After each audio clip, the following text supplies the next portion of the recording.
side that the brothers on the rise now. Woo!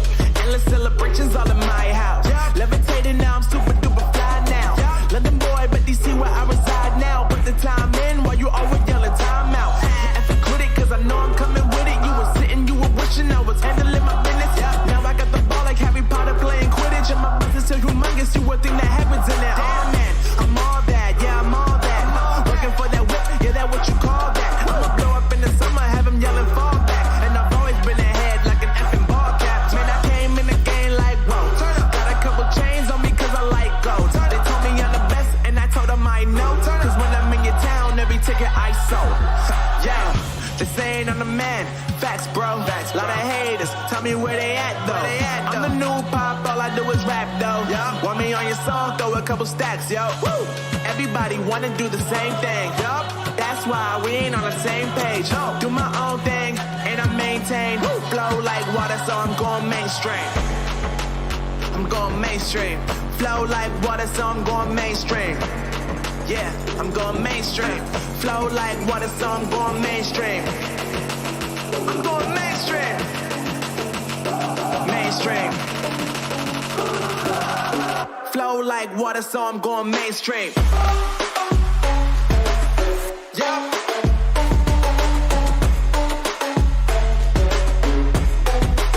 I'm going mainstream.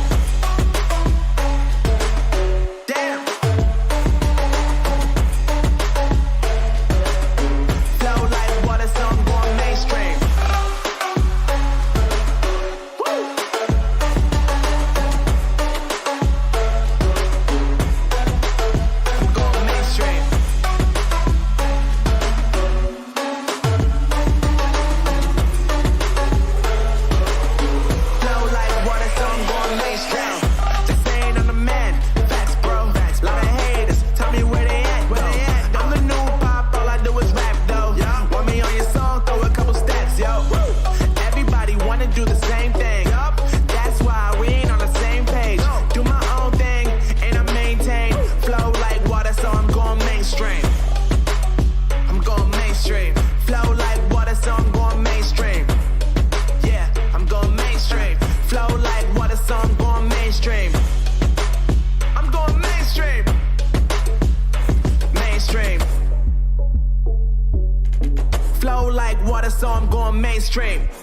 From God.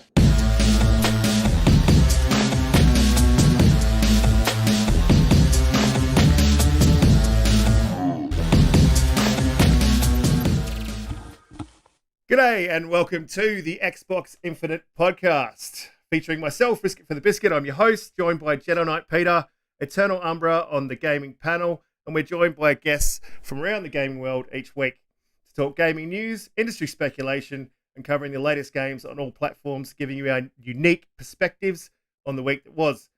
We are live every Friday, 5 p.m. Pacific time, or if you're in Australia, Saturday, 11 a.m. Australian Eastern Standard Daytime. So make sure to hit that like button, subscribe to the channel, and enable notifications bell so that you don't miss a single show live. Jump in the chat, say g'day, and let's get into it. So our guests this week are Bango Mango 91. How you doing? What's up, brothers? How you guys doing? Thank you again for having me on, bro. It's truly an honor. It is an honor to have you, man. An absolute honor to have you. And we've got Gaming Since Ness. How you doing, bro? Wait, this is a Xbox podcast? Nah, I'm just playing. What's going on, everybody? How you guys doing, man? I can't wait to talk games with you guys, and thank you so much for the invite over here. Risk it for the biscuit. Let's go. Yeah. We're always here to risk it for the biscuit. Obviously, every week we've got Jedi Knight Peter joining us. Pete, thanks for coming in again. Yeah, no, mate. Great show today. Two great guests, Bango Mango and Gaming Since NES. Welcome to those guys. Umbra, as always, mate. Great to see you. Yeah, let's get into it. Umbra, how you doing, bud? I'm good over here. Just getting over this little head cold. You know, we in Chicago. It's cold over here. You know, Gaming Since Ness would possibly know something about that. I think he possibly sent a virus my way. But, you know, I want to welcome our illustrious guests, Bango and Gaming Since Ness. You guys are the best. So let's go. Let's go. Yeah, it was a bit of a quiet week that turned into a bit of a crazy week in the last couple of days. At the start of the week, we had DICE all but confirming what we were saying last week on the show, is that things are not all well and good behind the scenes, as the head of design, Fawazi Mesna, departed last week. And he's landed at Ubisoft as the VP of editorial. And we're kind of discussing what that means before the show, and we'll get into that in a minute. But it's not stopping there, because the general manager, Oscar Gabrielson, who's been with them since Battlefield 3, has announced his departure also. So that all but confirms what we were saying last week. I think things aren't going very well behind the scenes. And obviously their release wasn't a stellar release. So it seems there's a bit of a mass exodus going on. But there might be a bit of light at the end of the tunnel with Vince Zampella from Respawn, the founder of Respawn, who was the actual founder of Infinity Ward, also is taking the top job at DICE and still holding his top job over at Respawn. So I don't know, Pete, you were following this story earlier in the week, weren't you? Yeah, I was, mate. Yeah, we did speculate on this last week. We thought that Farsi might have been moved on, and it really does look like that was the case. So not only have they moved him over, looks like they've moved over Oscar Gabrielson as well. I would have to say that they've done this to get Vince Zampella in. I mean, really, apart from a couple of people at Bungie and 343, there is no bigger name in the first-person shooter market. He made Call of Duty what it is. Infinity Ward are, the best at it. They're the ones that made Modern Warfare.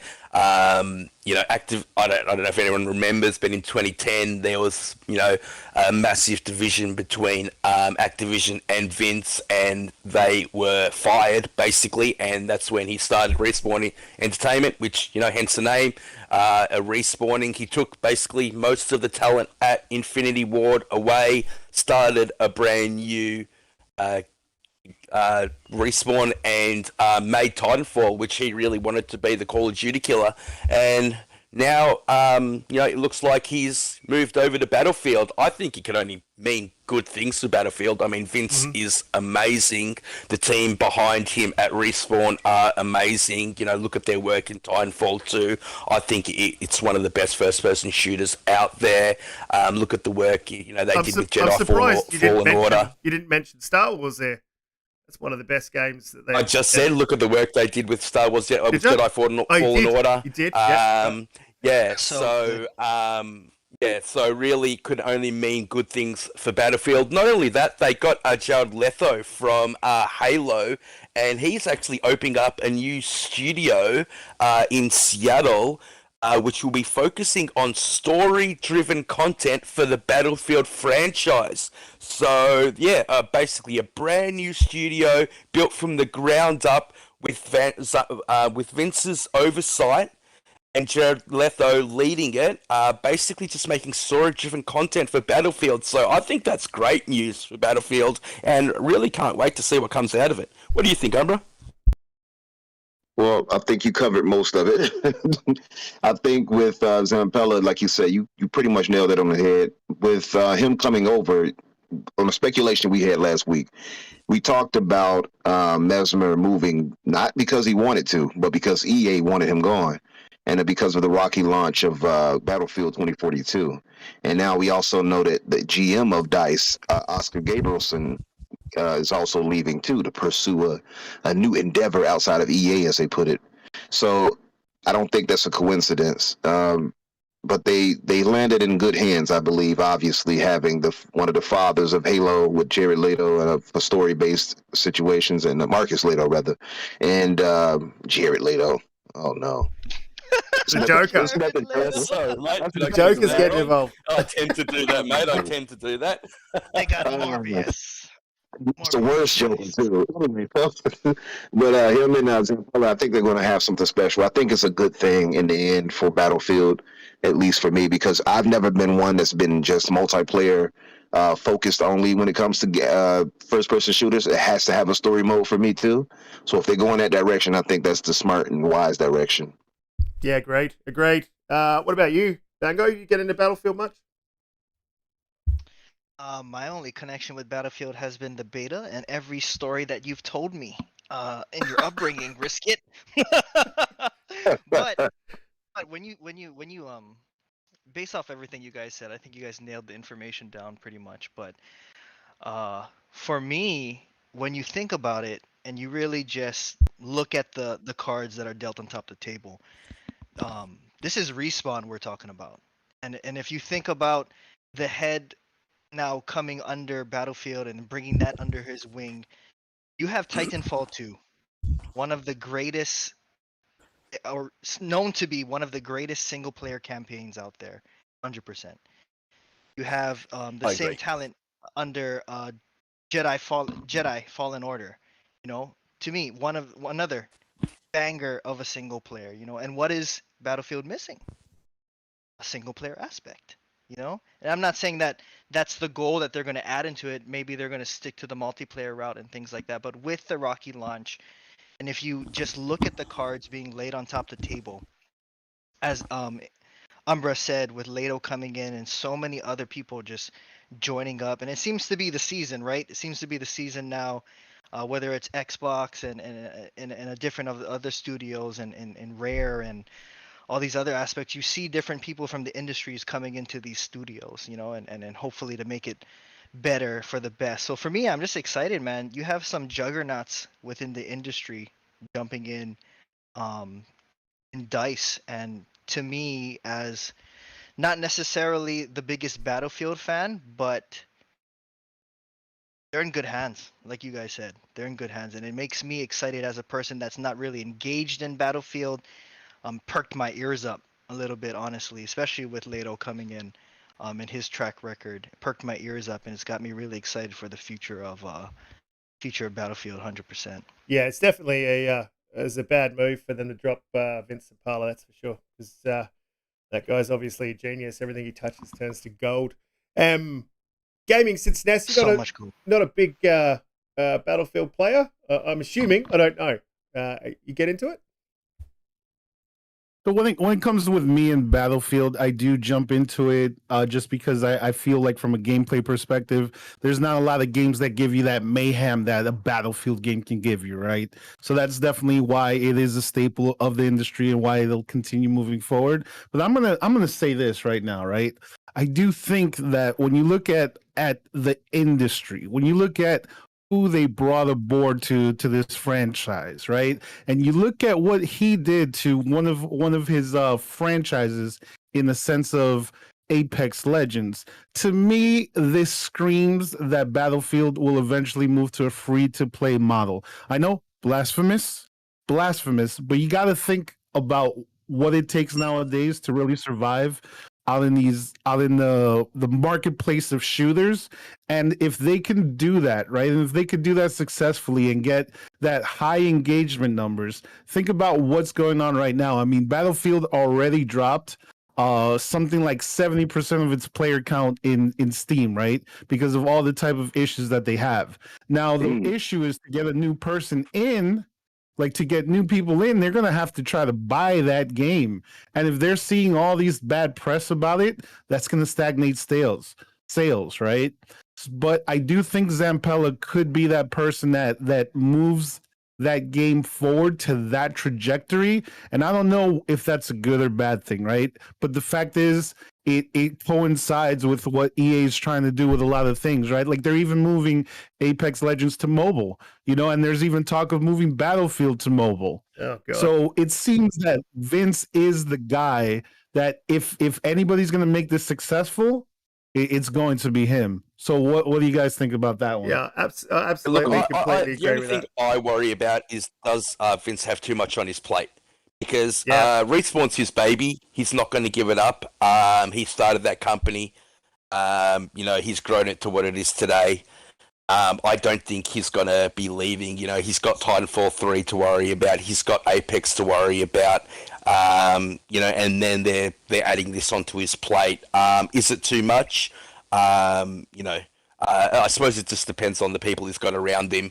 But yeah, look, I agree with what you were saying. And it looks that with the free service aspect of it, and it looks like they're doing that with Portal. It looks like they're adding all the previous Battlefields into one entity through this Portal thing that they're doing, and I don't mind that. I don't mind that if you can get all previous Battlefields into that Portal system and they grow it. I think it could be good.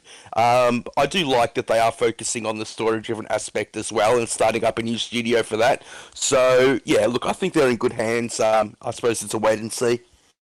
Absolutely. As a Battlefield player from way back, I've got a love for that franchise, man. I've got a love for that franchise, and they really hurt me. They hurt me with Battlefield 4, and this time they really hurt me. And look, I don't think I was going back, but hearing this news, it's a possibility that I might pick it up and have another go, maybe in a year when they fix the bloody thing.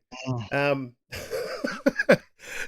good points. All good points with this. I would definitely say, gaming, you made some great points there. Jedi, you covered it all, my man. I think with Zampella being there, I think it's a good possibility they will be going free to play at some point with something. I think it's just going to be the proper model for it.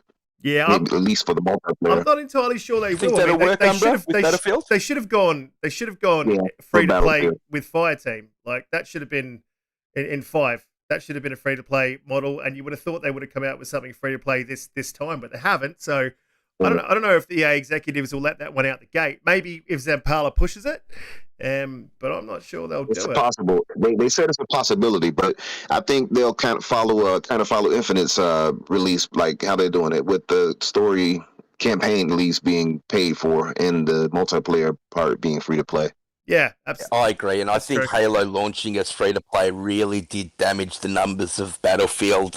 Very smart move by Halo, but, look, competition breeds ingenuity, and Halo doing that is going to force Battlefield to do something different, maybe something special. This is why competition is good. You have to add the level of polish that Halo came out with, right? When you look at what's going on with Battlefield and you see a lot of the complaints, like it is bugs galore for a lot of things right when launch. So they've already put out, I think, 2 pretty decent updates to kind of fix those things, but some people are still having problems with it. So when you come out, 3, there you go. So when you come out with such a solid launch in Halo Infinite, like let's be honest, right? Like yeah, they pushed it back for a whole year and a few months, but we got a solid game. I don't see bugs on that game in the level that you see it on Battlefield or Call of Duty, right? Yep. Yeah. So that you got to give them credit for that. Yeah, absolutely. I suppose we should talk about the news of the day. This one dropped late, not too long before the actual podcast, but looks like Sony's getting a Sony Gamepass, I guess we could call it. So pretty big news. I'm just going to read the article real quickly, so bear with me. So Sony Group's course PlayStation division is planning a new subscription service to compete with rival Game Pass, according to people familiar with Sony's plans and documents reviewed by Bloomberg. The service, codenamed Spartacus, will allow PlayStation owners to pay a monthly fee for access to a catalogue of modern and classic games, said the people, who asked not to be identified because they weren't authorized to speak to the press about the plans. The offering will likely be available on the smash hit PlayStation 4, which has sold more than 116 million units, and its elusive successor, the PlayStation 5. When it launches, it's expected in the spring. The service will merge Sony's 2 existing subscription plans, PlayStation Plus, PlayStation Now, and currently PlayStation Plus is required for most online multiplayer games and offers a free monthly titles. We all know what that is, so I'll skip past it. Details on Spartacus may still not be finalized, but the documentation reviewed by Bloomberg outlines the service with 3 tiers. The first would include existing PlayStation Plus benefits. The second would offer a large catalog of PlayStation 4 and eventually PlayStation 5 games. And the third tier would add extended demos, game streaming, and a library of classic PS1, PS2, PS3, and PSP games. I won't read the rest of the article, but that gives us a pretty good idea of what they're talking about. Is PlayStation charging people for back compat? And how the fuck, there you go, Bango, I slipped it in, is that competitive? How is that competitive? There's no competitive there. That's not competitive at all. That's just remodeling what they've already done, and adding back to that and charging you for it. I think this is if this is what they're doing and how they're doing it, I think it's a pretty poor move, and it's not going to go over well. And from what I can see on Twitter, it's not going over very well at all. Sounds like a rebranding to me, doesn't it? Yeah, that's a rebranding. Yeah. Exactly what it is. Gaming, since Ness, you lean slightly towards PlayStation, I think. Excuse me? How dare you? Here's a Nintendo Oni / Xbot. He's all three somehow.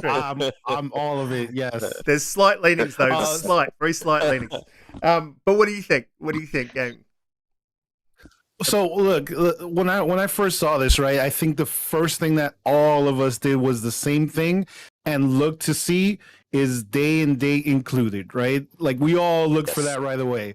Once 100%. We saw that wasn't the case, we all said, all right, there's nothing here to really worry about, because it was kind of even labeled as a Game Pass like competitor. But let's be honest, if you don't bring something like day and date in, you're not a competitor to Game Pass, right? Like that's the bread and butter of Game Pass. Now, with that said, what's being offered, this almost looks like they're really tapping into this market of maybe older gamers that want to relive these classic type of games, and they don't have access to it anymore. Because as we all know, PlayStation's whole way of creating games and their systems moving forward, right? You know, unfortunately, believing in generations means that you are also changing your hardware structure as you move to each gen, so it's not easy to bring those games over, right? So this is giving them that ability to bring those old games, but almost like in the vein of Nintendo, they want to get you those old games, not by selling it to you, but giving you a rental service in order to get to it. Now, this could be maybe good for them in the way of maybe they pull a few extra dollars every month. You know, some people might jump in and out. But really, this does nothing to the overall landscape of subscription gaming. You know, like they had very interesting offers in maybe bringing Funimation and Crunchyroll maybe into that mix, right? Because now they have that. But that's not what we're getting here. We're just getting rid of the PlayStation Now moniker and just going into the PlayStation Plus moniker, which is much stronger than PlayStation Now, because PlayStation Now is a joke. Right, so Mr. Joanna Dark in the chat said that Tier 4 is going to be day and date. Now, I haven't heard any confirmation about that, but neither have I. You know, if that is the case, then I think they're on the right track. I wonder what kind of money will, you know, how much they're going to be charging for the different tiers. I think that will also be a big factor in whether or not it's successful or not. Would it be crazy if it was $70 a month? That'd be absolute gold. PlayStation's the best. $70 a month. You better pay 70 for greatness. We gonna get all this day one, and you know, anime and everything else. Wouldn't that be crazy? Shoot. But look, I will add that I think one thing that's kind of interesting in here, because some people talk about Game Pass being almost like a demo service for them. I've heard people say that, right? That, hey, they just like trying games and then moving on. So the third tier is going to add like what they call extended demos. And I wonder how that actually impacts the business. Like, are you actually going to get like every game that you can try for a certain period of time? Like, I think that could actually be a very interesting proposition to allow more gamers to try before they buy, and that might even help them in the long run. So if anything, I'd say that's the most interesting addition to it all for me. Yeah, they did try that with a couple of games, didn't they, Gaming Since NES? They tried it with, I think, Returnal, where you get a 10-hour trial. But the way they did it is just absolutely strange, where included in the 10 hours is actually downloading the game. So I just think that they need to work on that, and I think they need to market it a little bit better. I agree. I don't mind the demo trials. I think try before you buy is always a good thing, especially if the game with Returnal, which isn't going to be everybody's type of game. But yeah, look, let's see where it goes. Well- I think competition is good. According to the sales, it was no one's type of game. Bango, did you Disrespectful. did you have a look at this this online? What do you think about this, mate? You think it's a good thing, bad thing, don't care about it thing? And with that, we'll transition to me. Yeah, dude. You know what? I'll explain it this way, since we got some Chi-Town people up in here. If Game Pass is Portillo's, then PlayStation set up the food truck in front of it, or the food cart. Setting up the food cart in front of Portillo's, you know what I mean? But Yeah, Nice. maybe we can make the same type of hot dogs as they are. One day. Right. Yeah, but smaller and more expensive. Smaller.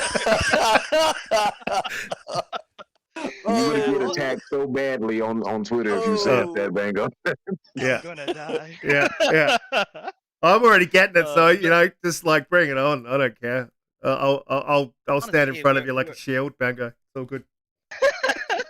We're on Xbox Infinite. I love Xbox. I'm gonna say it. Nah, but in all honesty, dude, honestly, when I first saw it, of course, like NES said, the first thing I thought was, is it going to be day and date, But then when I started thinking about it more, I kind of stripped away like the competition aspect and was like, hey, at the end of the day, I got to give my flowers to PlayStation. I love Xbox, but I was raised up on PlayStation, so I have a huge respect for PlayStation. And at the end of the day, when it comes down to the whole console war aspect, we're gamers at the end of the day. You Yeah. know, we have our preferred console, but we're gamers at the end of the day. So in my head, other than the fact of, I think your boy Mr. Too Opinionated stated it perfectly. I guess old games matter now, so that's done on top Twitter 100%. But Yeah, when well, it comes down, exactly. oh, go ahead, bro. No, you're right. You're right. Keep going. I was just saying exactly, man. They're bringing in the old games, but they're charging you for backup. But I mean, obviously, they matter if they're going to cost money. It matters now when the wallet's open a little bit. But when it comes down to it, as a fan of PlayStation and understanding just their lack of back compat, I see the tier system as a good thing. Tier 1 and 2 doesn't really make much of a difference, but I think we've seen it coming, that or the discussion of having PSNow merge with PS Plus, and that's something that whether you're Xbox or PlayStation or their whole community in general has been thinking would be a good idea. So if that's the case and these rumors are true, it'd be super dope to see them merge those two and start a tier system. And the focus now is a little bit more on tier 3, in which I agree with you, Jedi, that it does seem more of a rebranding than a natural born competitor to Game Pass. But we can't take away the fact that these are things that the PS5 fans have wanted and that the PS5 can lack at sometimes. That aspect of backwards compatibility. It must be tough, just seeing that the videos of a Series S running a PlayStation 1 or PlayStation 2 game better than the own system itself. So in my head, if they can bring those things back, if they can create a subscription service at the end of the day to bring that to the PlayStation fans, I say power to them. I'm here sitting happy with my Game Pass. I don't really own a PS5 at this point. But if you strip away the money aspect, then I think that for fans alone is something to be excited about. And hopefully, whether it's mysterious, whether a tier 4 and what day and date is, hopefully they stick to that plan, because I believe now PSNow has certain aspects of sometimes they'll bring new games onto that. I think Oddworld was one of those that they dropped day and date within PSNow. So I can see if they keep those types of games, and for me, like a game like Returnal should definitely not have been $70, but if that type of caliber of game can come day and date in a tier 3 model for this, I could see that being step in the right direction, though it would be hard for me to see, and maybe any PlayStation fan can agree, that they would be dropping day and date. So, hey, I got to give them their flowers, man. As the ILP will say, props to them and starting that. I think it's a really smart way of doing the subscription service. But I agree with you, Risk It. When you kind of peel back the layers, then it's like, oh yeah, I'm kind of paying for back compat in that aspect. So Yeah. Well, Yeah. Look, I just don't think they have the capacity of Microsoft to bring a back compat. I don't think we realize how hard Microsoft worked on getting back compat to work. It Yep. was a massive Yeah. enterprise, and kudos to them. And kudos to Phil Spencer for doing it. They listened to the community. They brought it forward. Phyllis Aurelius Look, if you get to Maximus. play those, yeah, if you get to play those PlayStation 1, 2, 3 games, which are great, they're great games, and I'm really excited for this new generation to experience these older games now that that it's in to play these arcade style games. Then great. The more people that play, the more people that experience these games that we are so nostalgic about, the better. Umbra. Yeah, all well said. Oh, All well I said. have- Perfectly said, guys. I just want to add that I think it does raise the question, like you pointed out, Risk It, about basically paying for backward compatibility, whereas you just get everything free with Xbox when it's all encompassed. So absolutely, I think it's all about how they go about doing it. As Joanna Dark pointed out, imagine if Days Gone or Order 1886 had been in those types of services from the beginning, right? We could have had more of that, more things like that. I think about that when I think of Rise, Son of Rome, and things like that too, which suffered from the Xbox Yep. One. So absolutely, I I hope just that never understood the hate that game got. It was a great Me either. game. I love the game, man. And So trust me, I'm 1886 with you. was an amazing game as well. Love the atmosphere in that game. Definitely deserved the sequel. Yeah. Hopefully with something like this, maybe we can get more games like that. I think with Sony's model now, they look for those AAA over-the-shoulder type action games. So something like this could open the door for more experimentation. So that's a good thing. Having access to older games, to the previous gens, PS1, PS2, PS3, that's hard to get by. That's hard to ignore. So I hope that they do that, and I just hope that the pricing is right and fair, because if it's really like $60 or $70 for a tier 3 or 4, whatever that they're going to do, I don't know how good that's going to work. Obviously, they wouldn't be that stupid to do something that ridiculously priced, but Wouldn't they? I would imagine maybe 30. Well, it's a good point. I don't know, but I would say hopefully it's within the realm. I would say maybe of 25, maybe 20, 25, maybe 30 a month. I think that's more reasonable, and I think they'll include, like I said, the anime services with it, which I think will make it much more palatable. They might add something else with it, maybe something with TV, maybe some type of, I don't know. It's just something to really make it much more enticing. But I think it's a good thing that they're doing this, and I mean, we've all been saying it for a long while. It seems like the Xbox guys have kind of adapted to this type of thing, and Sony guys tend to be, in denial about a lot of it, and they kind of, nope, that's not going to happen. It's not going to happen, and then it happens. So I think it's a positive. I think it's a good thing for them, and I think hopefully at least that they go into the PC like Microsoft does as well. I know that probably has some PlayStation fans, who's scratching right now, but I think that's the best way to do it personally. So we'll see how it goes. Absolutely. So Absolutely.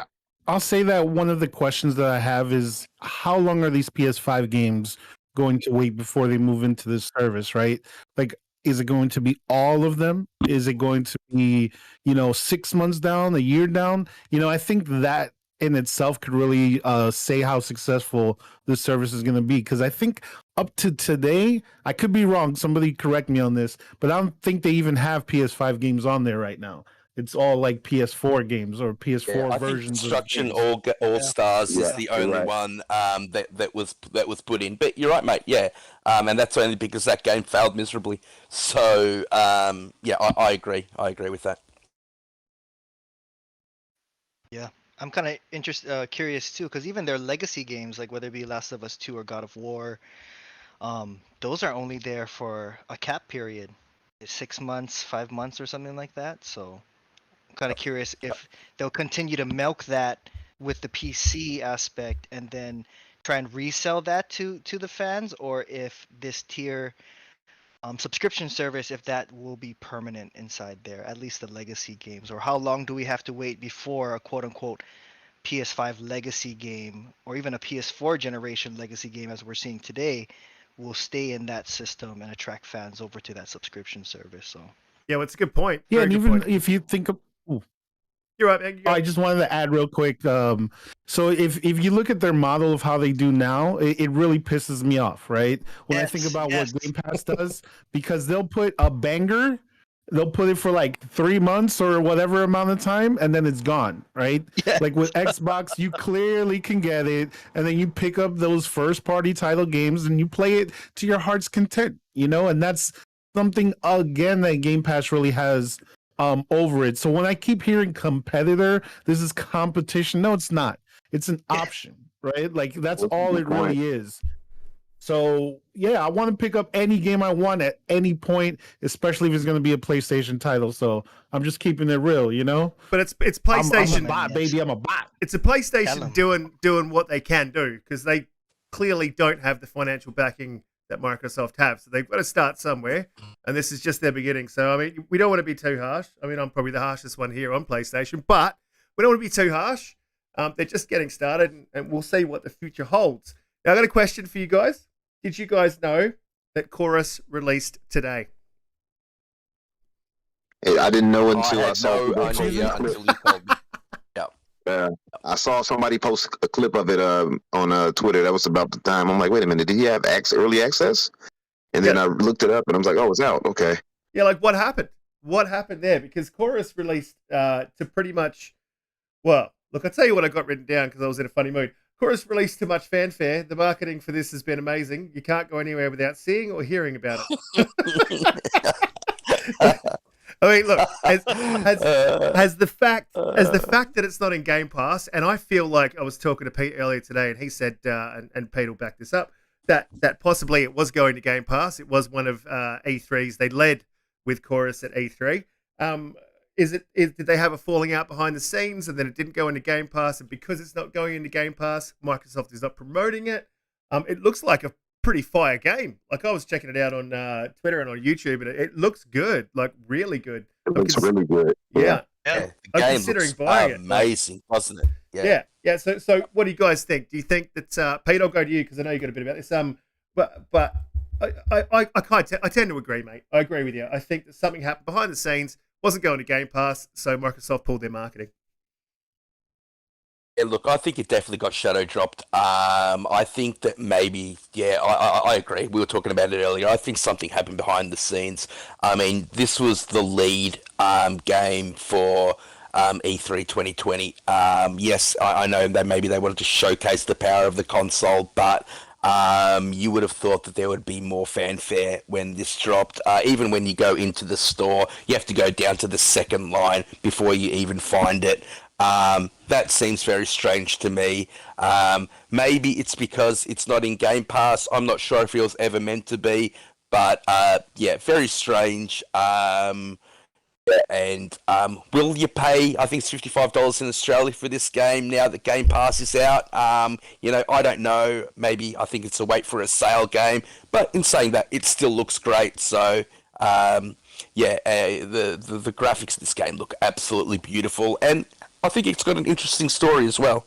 I'm considering it personally. Like I was considering it. I had my finger over the button after I saw the gameplay, so I was like, I'll just wait. Umbra, you saw a bit of this. What do you reckon? It looks beautiful. I can only imagine how great it will look on my C1. So I'm tempted, but I think I agree with Jed. I think it's something that I'll wait for a sale for it. It looks really good. I like some of the voice acting I heard for it. Although they had the old Star Fox, thing going for it, where it just shows the head over there, and it's not the mouth is not moving, and you hear them talking. It's like okay.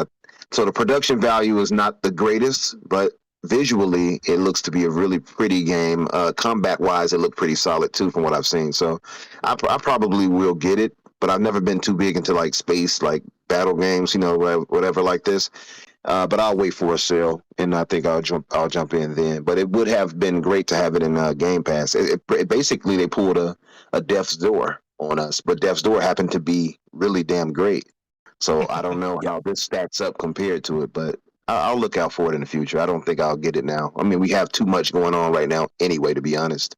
Yeah, backlog's And Death huge. Store was very cheap. I think it was $20 in the States and $30 in That's true. Australia. That was true, too. worth that every day. Every day of the No week, that was question. worth that. No Death question. Store, one of my games of the year. Love that game.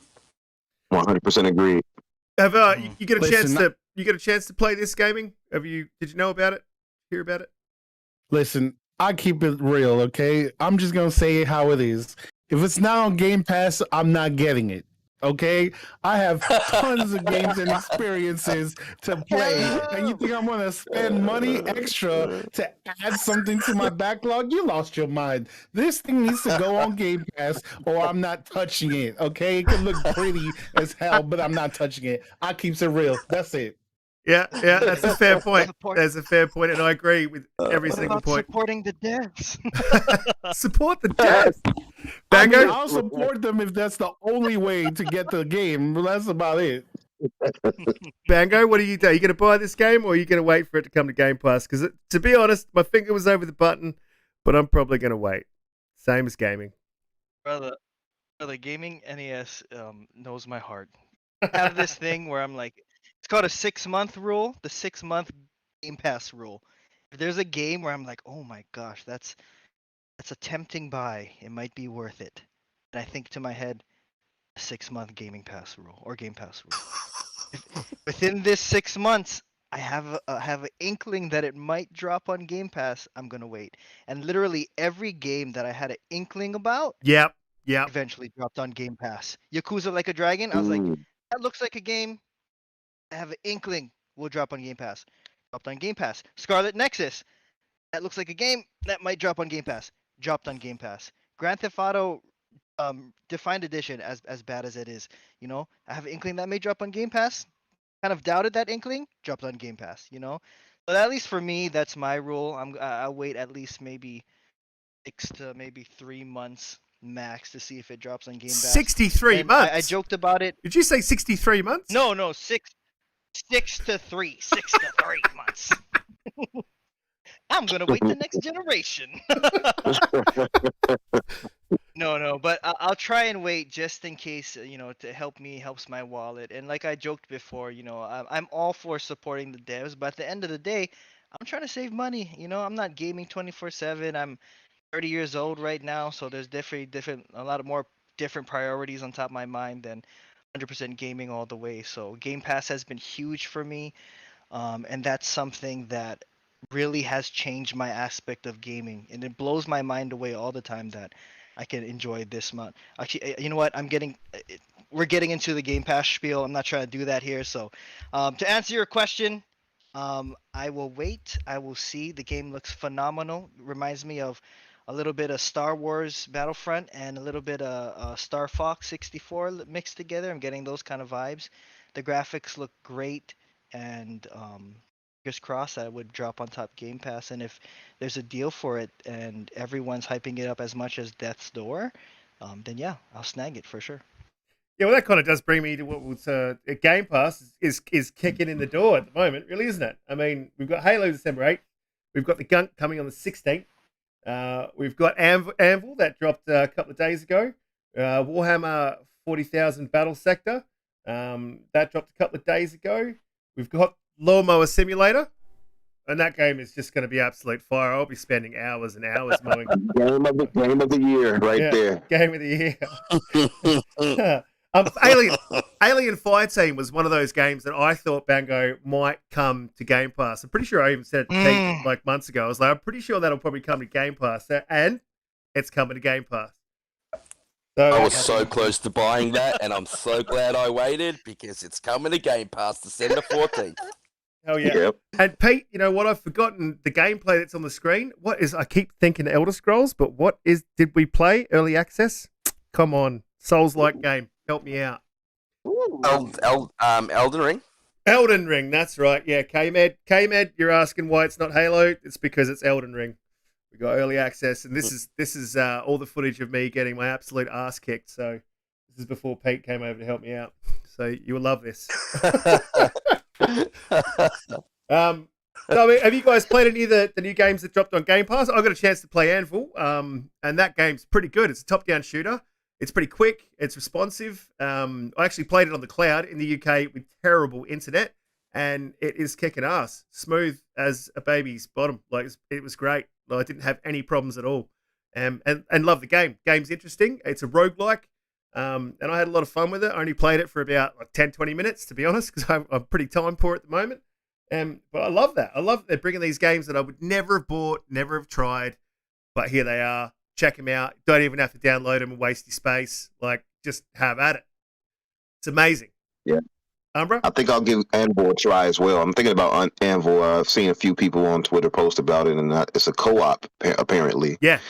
Twin stick type of shooter. So I think I'll give that a chance. It's a roguelike, so seems like it'll be interesting. Is it like the Ascent?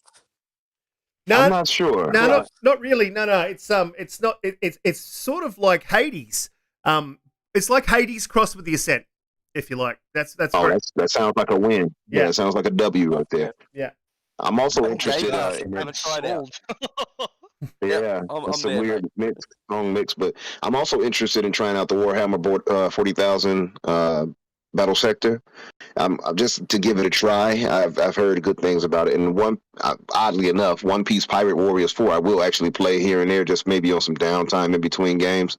I actually do like the the Dynasty Warrior type games. So I like those types of games here and there. And the Aliens Fireteam Elite, like you pointed out, Jedi, I was so close to buying it as well because I had a few buddies who bought it and we were like, hey, get this so we can jump on. I was like, I'll wait for a price drop in there. Sure enough, it's in Game Pass. And what I'll be doing, too, for spaces, I'm going to have a little spaces for the Among Us once that drops, too, on the 14th, and have, like, a rotating group of people come through to play on there on Among Us. So I think that'll be pretty fun. Isn't that cheating? That's cheating, isn't it? Surely. Amazing diversity in the games lineup, isn't there? That's what I love about Game Pass. You can just dabble in absolutely everything. Aliens Fireteam, amazing. It made for Game Pass. Among Us, I know it had its big day in the sun, in PC, but finally coming to Xbox. So, could be the second coming for that game. Anvil, a lot of people are already talking about that. Stardew Valley also coming. Lawnmower Simulator, Final Fantasy 13. Just another great month for Game Pass. Absolutely. So, You're obviously playing Game Pass a lot, gaming from what you were saying before. Gaming?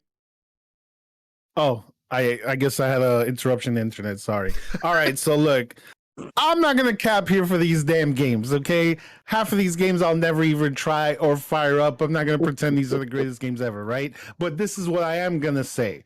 I do love great games, and I love when I see these great games come on the platform. So the fact that this month we got Halo Infinite on the Game Pass subscription is absolutely amazing, and that's what I will cap for, and I will cap for those experiences that now we have the ability to get Among Us and play along with friends, for anybody who missed it on other platforms. Like they can jump with friends. What about the Gunk? The Gunk looks pretty decent. Oh, yeah, the Gunk is also The coming Gunk to looks it. cool. Yeah. So those a are good games point. that I would jump to, right? Like higher looking games. But nobody's gonna convince me on Anvil, Archvale, Space Warlord Organ Trading Simulator. Get the hell out of here, all right? That's not here. I'm not here to cap. I'm here to speak gaming, baby. And that's it. I love great games. Wait. What's wrong with nobody cares, okay, about Space Warlord in Trading Simulator? Oh my One god. mission, not Trading Simulator for organs. But I noticed something that's interesting. I noticed you addressed Halo Infinite in its proper context. Halo Infinite, not Halo as you slandered it before. Listen, I don't want to get too much on the Rift, right? Because I'm on a different show right now. But I'll say this: Halo 4 and 5 are considered as Halo because they are not Halo. Okay, now we're back to the basics, baby. We're in Halo. Halo is back. There we go. That's what I'm talking about. This is good. Everybody, This is good to hear. everybody said, Death to Halo. He's on board. He's on board. Beautiful. Bango. Bango. Are you going to be playing any of these what do you call them? Dragon Warlord organ trading simulators, or you give it a miss? I'm only gonna be playing Rubber Bandits. You know that. Rubber Bandits all day. No. I mean, Halo's in here, guys. Like, and let's be real. That's the only game. As much as I want to tackle my backlog right now, I've just been playing Halo, and it's just calls me back. As frustrating as the progression system is, even it just calls me back. You know, you just think to yourself, oh, maybe the challenges will be a little bit easier today. They never are. There's always that one inside. There's always that one in there. But you know, sometimes even in the midst of it, I forget, because as NES alluded to, King is back. King is back, and it feels that way when you play it. Jedi said it, buttery, stinking smooth, and I haven't felt this way. And I think there's a connection that gaming kind of brings as well. You know, when you play a game, it brings you back to certain times in your lives, moments. Same thing with food, same thing with movies. Gaming does that. I feel like we and should for me- be putting on a bit of Barry White in the background and then just let you go. Hey, by all means, re-edit this video and fucking put Barry White in the back, especially with the Rubber Bandits.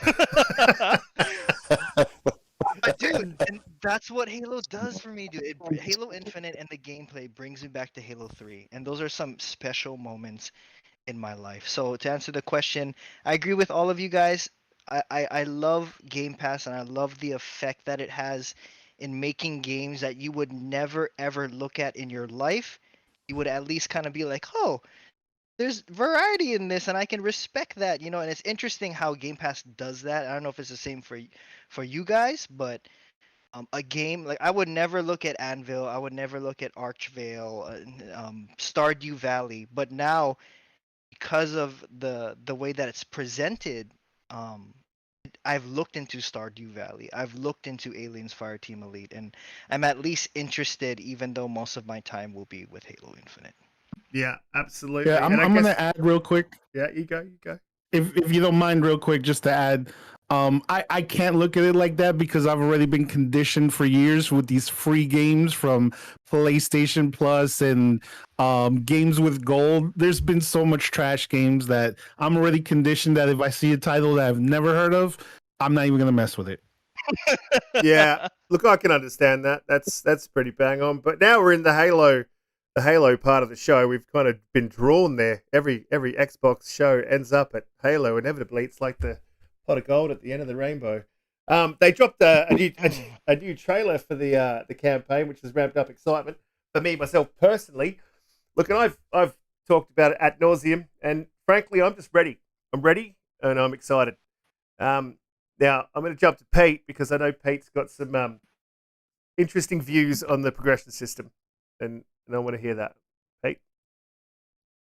Yeah, look, I also cannot get off Halo. I wanted to add as well. I've also got kill 3 people with a pulse rifle, which seems impossible in PvP. But anyway, the new trailer dropped for Halo Infinite, and wow, I cannot wait. It got pushed back to December 9th, so it looks like there's a one time where it drops to everyone around the world. So I'm not happy about that. Would have loved if it dropped at midnight for us. But regardless, the progression system, 343 has added another change to the Halo Infinite progression system, where you are getting rewarded for the first 6 games you play every single day. So it rewards those people that are coming back every single day. So you're no longer getting just the 50 experience points just for playing a game. So the first game, you get 300 experience points. The second and the third game, you get 200. The fourth and the fifth game, you get 100, and then it drops back to 50. But it's rewarding players that are coming back every single day,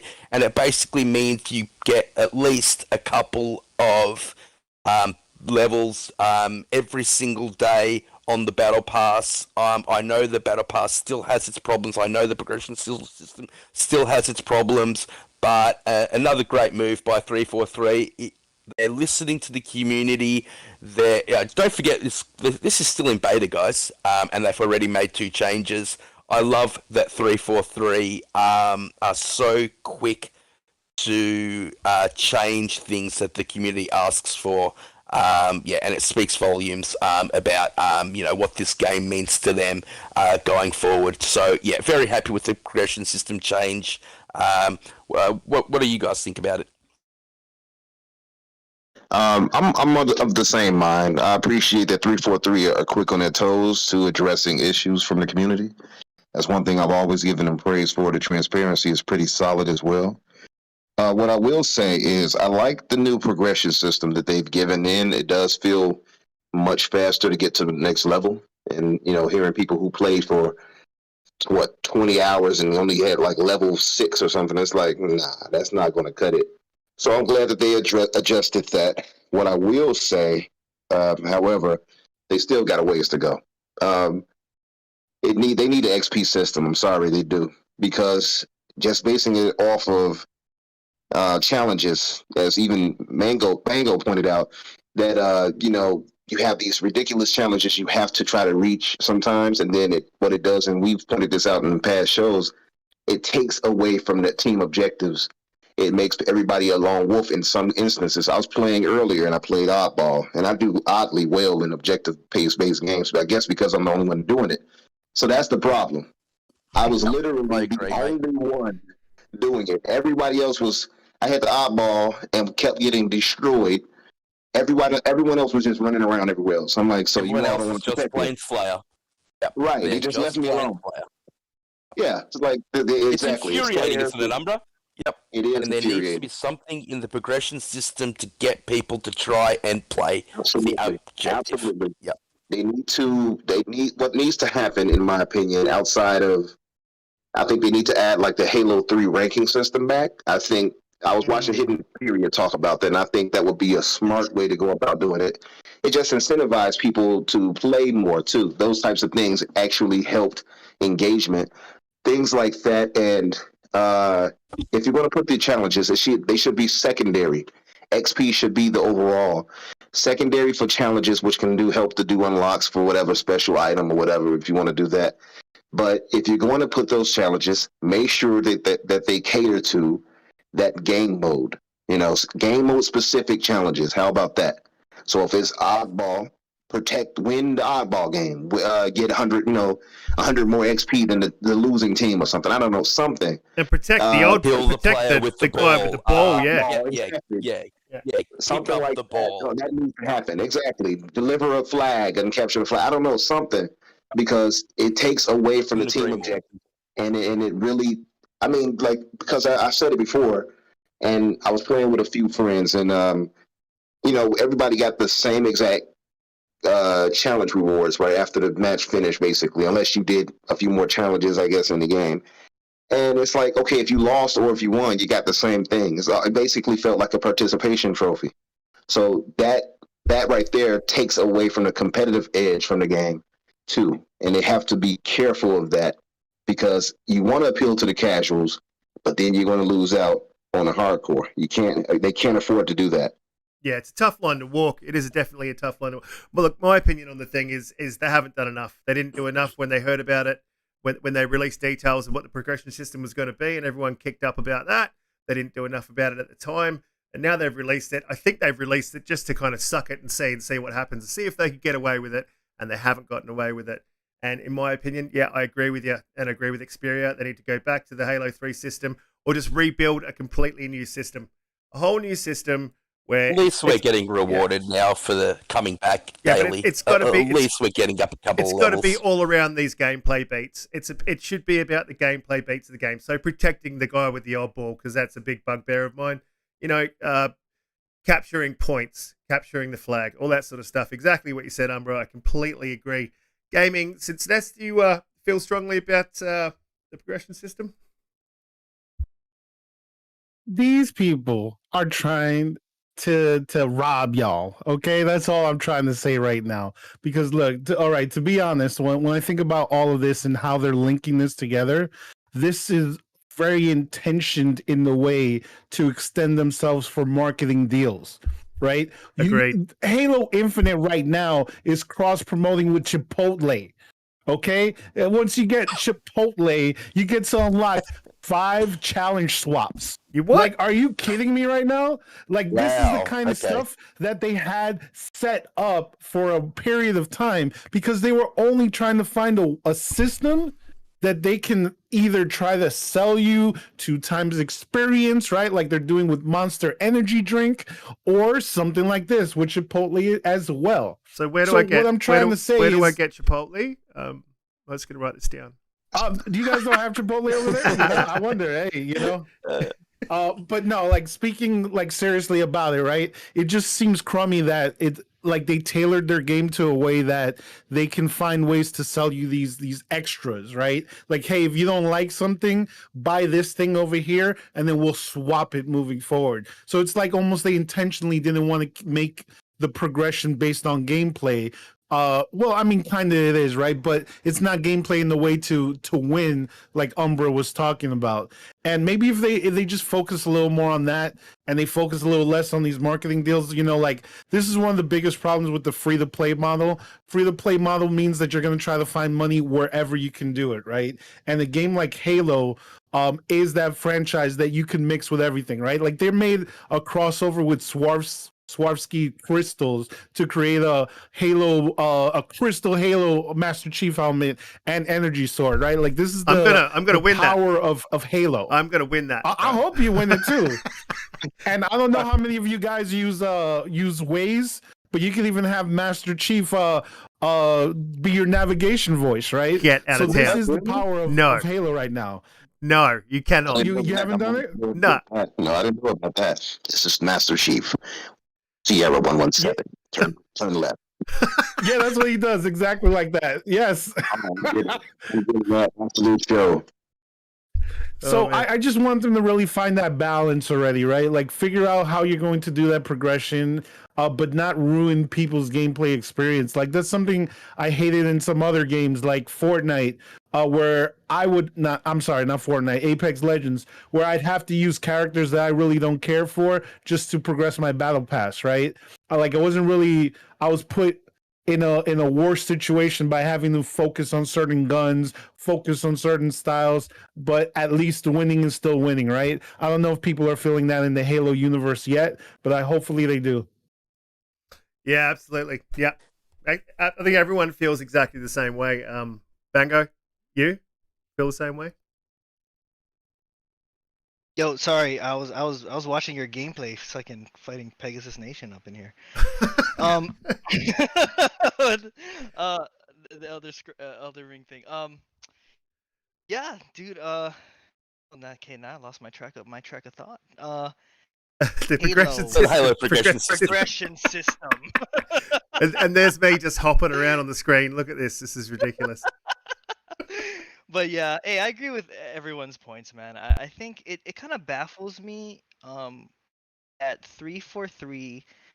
Maybe they don't, but I would think they do. Understanding the legacy and having it really good in MCC at least, kind of like be enveloped maybe by the whole aspect of free to play, you know? And I feel like maybe they pushed a little bit too hard in the free to play aspect, and now they're getting their cracks for it, and they're trying to find that balance. But yeah, I agree with what Gaming NES says. Like, they got to find a balance to it. And to me, it's like, you know, it would be as easy as just adjust the daily XP system, and it doesn't have to be 50. Like, just reward people, like you said, reward people for, you know, I don't know, like capturing a flag is like a +5 XP, you know. So at least you feel like the strides of when you do beast at a game. You're getting something back. So in my head, if they can tweak the daily XP in a way where it's not like you're leveling up three ranks per game and things like that, but that's still being rewarded for what you're doing, that could be a good balance, I think, with that, and then, so I think whether it be in hidden expert or somebody said like, have maybe like long-term XP goals, like get 5,000 kills and you will get a good amount of XP, and that way you have Yeah, I think people. Destin Legary said the same thing as well. Yeah, Absolutely. you have people coming back to your game and continually grinding it, but at the same time, there's that sense of Satisfaction. completion and satisfaction of like, dude, this guy got that XP, or maybe like tag it to like a, like how when you hit Onyx, you get a certain little thing, like tag it to like, hey, at least now Yeah, there's get a there's nameplate or something to show that you got it as well. something like that, and that's what Halo 3 did so well, is when you Yep. played Yep. ranked, you would have these little symbols that made you feel like a boss, and Yep. then back then getting the flaming head wasn't as easy as just a gameplay battle pass. Getting that samurai armor wasn't just playing Yeah, Fiesta it meant thing. something, didn't it? And then It people meant would notice something. you. Yep. That's right. Exactly. It meant something. And when you saw that guy walk onto the field, you knew, and that guy felt just as good knowing that you knew that he's about Yep. to no scope you with a sniper because Oh, he you just went, deserved it, oh shit. Here we go. Definitely. Yeah, definitely. Definitely. Well said, brother. Well said. Absolutely. That Well was said, bang on. man. I agree. That's all I have to have. But if they're giving you Jedi second challenges that you have to kill someone with a pulse rifle, they might as well just say fuck all and just be like, oh, okay, like kill somebody and teabag them 5 times and you'll get 50 XP. If this is the case, you know what I mean? I would So, love that yeah. challenge. That challenge would be good. I would do that challenge, exactly. Imagine just saying for a that. minimum of 3 minutes. The whole lobby's just teabagging One everyone whole all the minute. time. That'd be great. Continuously teabag for 1 whole minute. Yeah, if you're listening, 343, like I doubt you are, but if you are, if you're listening, teabagging challenge. Want it. Let's do it. Umbra's like, I do that anyways. I don't need that challenge point. I do. I still do it to this day. I just go around like, yeah, actually, you talk to him. Oh, that is my pet hate. Oh, Oh, it's my man. pet hate. If someone teabags me, I just focus on them for the rest of the game. Oh yeah, if they get me in reverse, I get mad. I'm like, okay, who did that? Personal. It's personal. I'm after coming that. after you. And it's always some like weirdly named person too, like Cat Thunder or some like weird, like, oh, you did this kitty cat person. All right, I'll Or get something you. like Game Heroes, right? Like, what a weird name, right? I got. Yeah, really but I do want good to add one more outside. thing, if I could. So Yeah, you one thing I'm worried about when it comes to rewarding wins is what it can actually do to the people that are losing. Because if you're already losing the game and you're like, oh, this is already a wash, then more people are going to have more incentive to leave the game mid-match and then start like a whole new match. Because that's something I even remember that was happening to Destiny for a little while, that they were incentivizing like wins very hard. So I once again, it's this balancing act that I think they need to figure out. Yeah, you're right. It's a Yeah, tough. actually, That's a why I really think good it should point. mostly be passive. It should Yeah. mostly be objective based, and those other ones will be, get 5,000 kills or something. Something that's extended. Teabag 5,000 But yeah, people.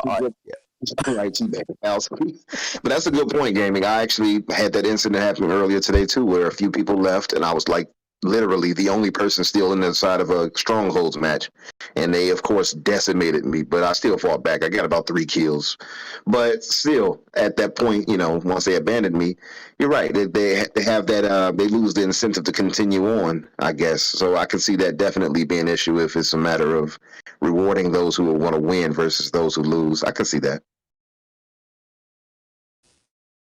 Yeah, look, I did it yesterday. We were getting demolished, and so I just said, "Oh, we're not going to win this game." I tried to get a kill with the pulse rifle, still couldn't do it, but it does take you away from trying to win the game. Yeah, it takes the enjoyment away, to be honest, as well. So, well, Does. not Yeah, I fully, agree, but mate. still a great game. But it does take away a little bit of the enjoyment. It's like a slight taint on the game, and I don't want it there. I want it fixed.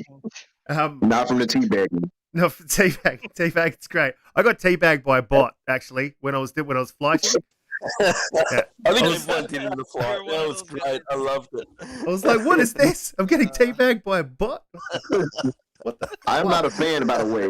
Speaking of which, the pulse rifle, they need to adjust. I know that's kind of off topic, but I'm not a fan of the pulse rifle. I love it. No, I I love don't it. think anyone is, Umbra. No, I cannot stand that weapon. I love it. I don't use see how it you to. can possibly get a kill with it. You can't get a kill with it, but what you can do is you can strip shields. You strip the shields with it, and you just all you need to do is fire it once. You'll strip the But that's shields, not the objective, mate. and then you switch your guns. Mhm. I love it. Maybe I have to adjust how I'm using it. Then Yeah. I'll have to try that. You can't use it by itself. By itself, it's weak as. Yeah, and I definitely found that it's more of a long-range weapon than a Yeah. close-range weapon. It just cannot hit that close range. But they definitely need to maybe not make it pulse fire or do something with that weapon. It just feels off to me. It doesn't feel like it adds anything to the game. I will say I'm getting better with the skewer and sniper now. The Yeah. skewer, Yes, I made a me too, mate. Yes. ridiculous Love that skewer with sniper, it man. earlier. Yeah. Yeah. Yes. How I good was does that terrible feel? at it at the How start, good and does it that just feel? takes a little bit of getting Feels used so to, good. but yeah, when you nail someone with the skewer, oh boy, does it feel good! I've got a few caps of that. And vehicles, yeah, and loving it. vehicles. When you nail a vehicle with it, oh man, it just feels like Yes. if you get Well, the advantage. only difference I would add is if they had it where you can actually shoot and like pin somebody to the wall with it after it hits them. Yes, we've talked about this. Yes, that would be great. Fatality. Fatality. And then you can like run up and teabag the wall.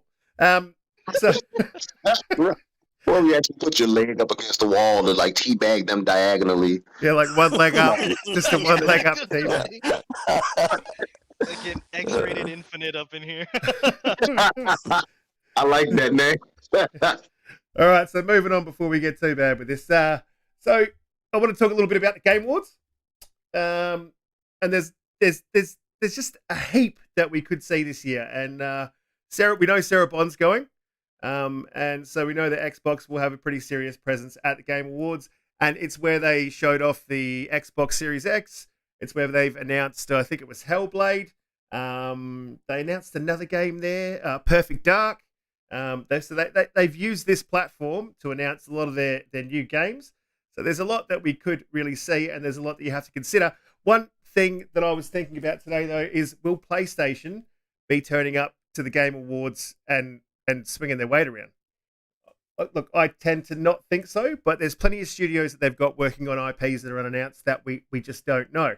So I wanted to go through a few studios and see if you guys would think they would be there. So we've got Ben Studio, the creators of Days Gone. Apparently, they're working on a new IP. What do you gaming? Do you think we'll see anything from Ben? Well, I mean, this is a good question, period, because I don't know if any of the studios will really bring anything outside of what we've seen. Ben in particular, probably not, because they're really just starting their next project, if I can recall, because they came off of Days Gone, right? And they're just in the starting phase from it. So I definitely don't see them doing it. Righto. Very early in development. They said they're using the open world engine that they used to make Days Gone, yeah. and it is going to be basically a completely new IP, nowhere near ready to be shown. Okay. And what about Bluepoint? Bluepoint, do we think Same we'll see thing. Bluepoint? They just released Demon Souls. They are working on a brand new IP as well. That it's the first time that they have made their own IP. They're usually just doing remasters, and they have been magnificent at it. Demon Souls was immaculate in terms of a remaster, but yeah, way too far away to be showing anything.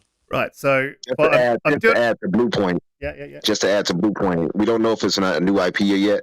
It says an original game, but it could be, because we know that they remake games, so it could be an old IP that they had that they're remaking. As far as an original game goes, the way they worded it could mean it is still an established IP. Yeah, that's true. They were very vague, weren't they? Yeah, they were extremely vague. I'm kind of doing this for a reason, though. It'll come to fruition when we move on to the next company. Firesprite. I know Firesprite's just kind of recently been formed, and they absorbed, I think it was London Sony. No, it wasn't. It was a different company. They was Fire Sprite. I think they're the guys that some of the guys from Call of Duty. Do we think we'll see anything from them? Well, they say Fire they're Strike's looking a at big AAA. company. It's huge. Yeah, they It's are. got 250 employees, and they were specifically pointed out by Herman Holst, working on a first-party game, a First-person big shooter. title. So, no, I'm not sure if it's they didn't say if it was going to be a first-person shooter, but they did say it was going to be a big AAA game. So, Yeah, he definitely said it's a I'm first-person interested shooter. to see. Did they? I'm Yeah, interested yeah. to see what Fire Sprite can come up with. What do you think, Umra? Yeah, it says it's a AAA branching narrative game, but it's going to be a free to play live service structure into it too. So it's probably going to be a first person shooter. Yeah, and looking at what is rumored that they're working on, supposedly they're working on some type of VR game for in the Horizon universe. And it would be interesting if Sony came out and maybe even showed out the VR to some extent in this showing, but I don't feel that they would do it. But who knows? Xbox showed off the Series X. I don't know how many years ago that was. What, like 2 years now? And that was a hit. So maybe they take this opportunity to use that world stage again. Who knows? Yeah, absolutely. So at the moment though, we've got None for None showing up. We know Housemark aren't going to be showing up and showing anything. Insomniac, do you think we'll see? I think they're going to be releasing DLC for Returnal pretty soon. So Housemark are still working on Returnal. Yeah. So and look, that was successful for them. It was Sony's decision to charge $70 for that game, so you can't blame them for that. And I think it was a good first outing for Housemark. It was the first time that they worked on anything that big. So I wouldn't use the word successful and Returnal in the same sentence, but I mean, you can. That's fine. Well, look, it came out in the first 6 months of the PlayStation 5 life cycle. There weren't many out due to, outside influences. There was 7. It sold well enough for a niche game. Sold well enough for a niche game. There was 7.8 million consoles out there that sold 500,000 copies.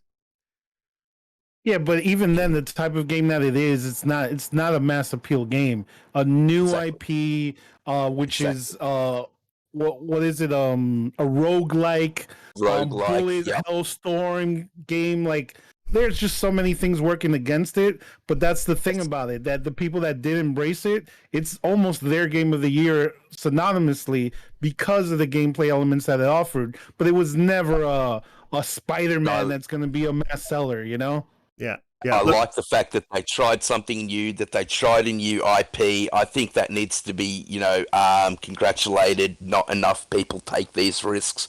Good on Sony for allowing them to, go out on their own and make a game that they were passionate about. And good on Housemark. I think they did pretty good, and it was a good pickup by Sony. Yeah, well, look, definitely we can all agree that it was a Game Pass game. It wasn't a $70 game. So all right, before gaming gets really hot under the collar, we'll move on.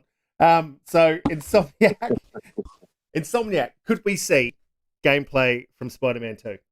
Is that possible? I think it's possible.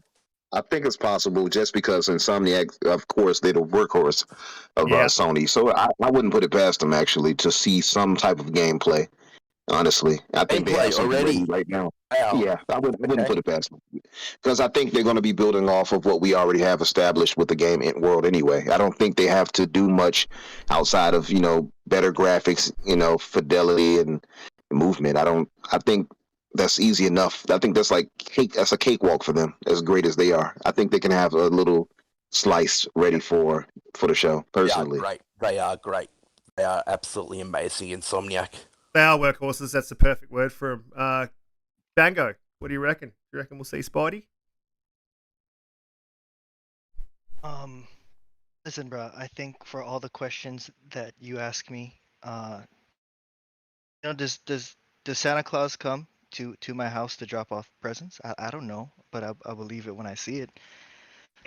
That's all I have to say about that. I don't know. Like PlayStation, who knows with PlayStation? You know what I mean? Like PlayStation literally does their own thing, and like and I'll continue on and speculate, but it's just like I think my general answer is I don't know, dude, and I think that's PlayStation's bag.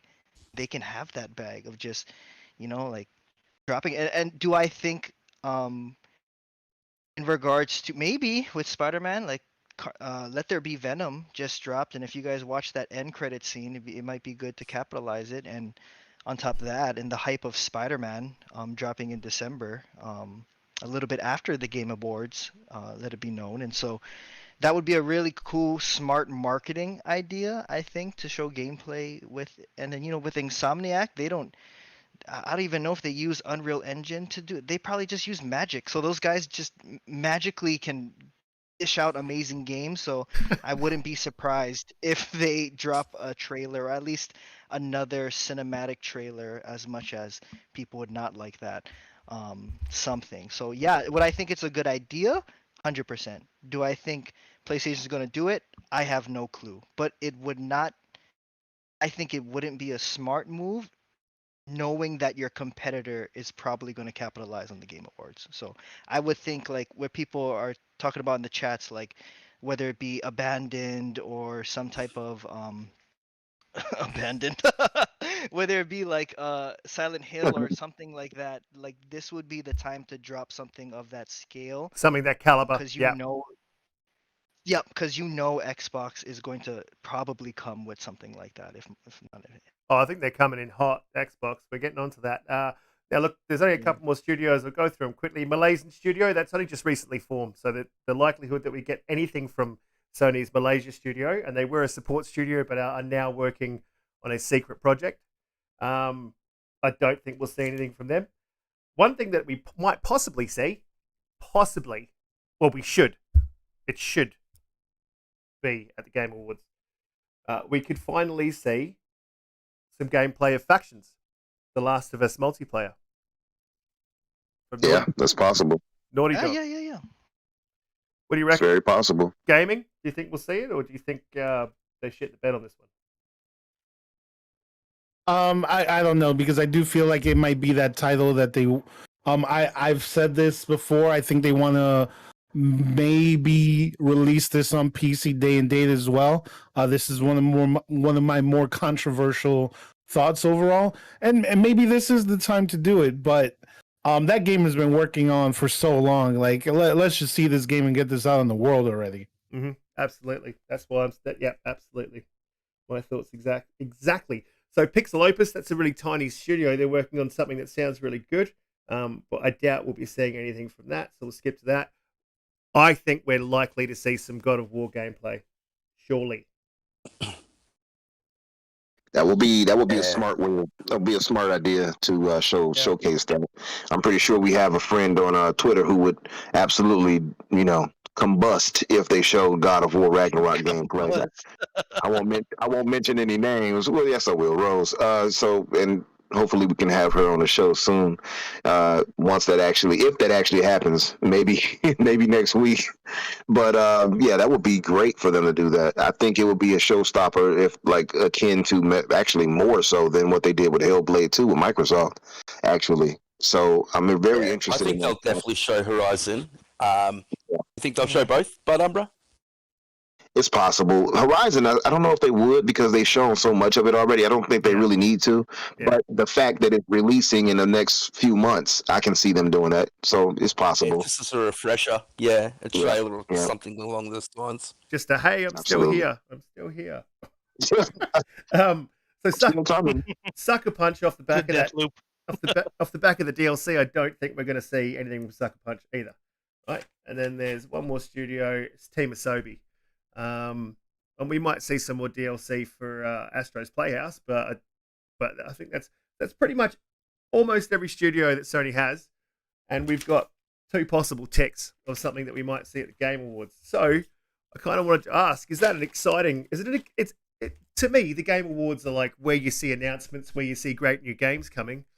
It's pretty hard to be as excited about unannounced, really, isn't it? As a PlayStation, if I was a PlayStation fan, the Game Awards have basically become Yeah, they've become the Game Announcement Awards, where really a lot of games have been announced in the last couple of years.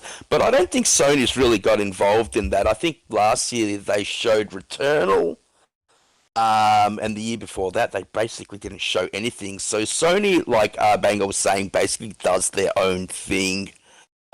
So yeah, I can't see them showing up in a big way. Everyone says they always need to answer to Microsoft. I think Microsoft like using these big platforms to announce new things, and I think Sony like doing their own thing and having state of plays and smaller things, throughout the year. But yeah, look, in saying that, I'd love Sony to go hard. I'd love them to put the hammer down, show God of War, show Horizon, show, the new Spider-Man. That would be amazing. I'd love that. I'd love love that. Yeah. Gaming, you were going to say?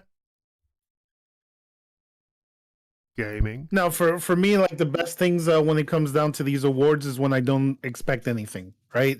Like when they hit you with that thing that you're just, wait a second, because in the end of the day, especially like people like us that are in the hardcore and we follow all the news on the daily, being surprised is almost a luxury that we don't even have, right? So when they're able to pull that off, like, speaking on PlayStation specifically, when they brought out just a small CGI trailer of Wolverine, like that was a hype moment for myself, right? It was like, oh, what? Yeah. And I would love to see that in some capacity, but I do feel that PlayStation, in the end of the day, they figured out that they will show when they're ready. Like they're not trying to follow any real media pressure. And the reality is it hasn't affected their sales. And I think until it does, then they'll keep their strategy moving forward. Yeah. Good Like point. 2 years ago, we got the Xbox Series X announcement at the Game Awards. That was a surprise. That blew the market away. It was Absolutely. amazing. Yeah, and that along with the Hellblade trailer, which just looked almost, photorealistic. Set the world on fire. I know we're talking specifically about PlayStation, but I think Xbox will bring something similar. I'm hoping they do. Yeah. Well, Yeah, I think yeah, you're right. You go, Bango. You go. No, yeah. Just to jump off real quick on what gaming said. I think with that, I think PlayStation, if they use their handwrite, that sense of mystery, that sense of not knowing if they're going to be there or not, can build hype in its own little way. In the same way that I think when Xbox, knowing that, or people kind of understanding that they may or may not, well, probably most likely will be at the Game Awards, there's a certain amount of expectation that's being built within the gaming community, and then there could also be a certain amount of expectation let down depending on what they do release. So I feel like for Xbox, it's, even with the strategy that they've been doing with marketing thus far, it's like hitting these shows, hitting these announcements, always having something each week to build that type of hype. But with something as big as the Game Awards, they're gonna, at least the Xbox fans are gonna expect that type of hype. I don't think they're gonna disappoint us, not at all. There's that risk of having that sense of disappointment, or having that sense of a technical difficulty happening, and then at that main stage. Whereas gaming said with Sony, they play their own cards right. They are mysterious, and people will have that hype. So when they drop anything, whether it's a state of play, you're seeing the amount of hits on YouTube. You're seeing the amount of just excitement, and they really didn't do anything. They didn't market it. It's just boom. They're letting that mystery do it for them, that anticipation of what is Sony having next. So I can see it working both ways, but I think that's kind of Sony's bag right now. With that- it's kind of interesting to see. With that last state of play, I think they should have waited for YouTube to remove the dislike button. But moving on to moving on to Xbox.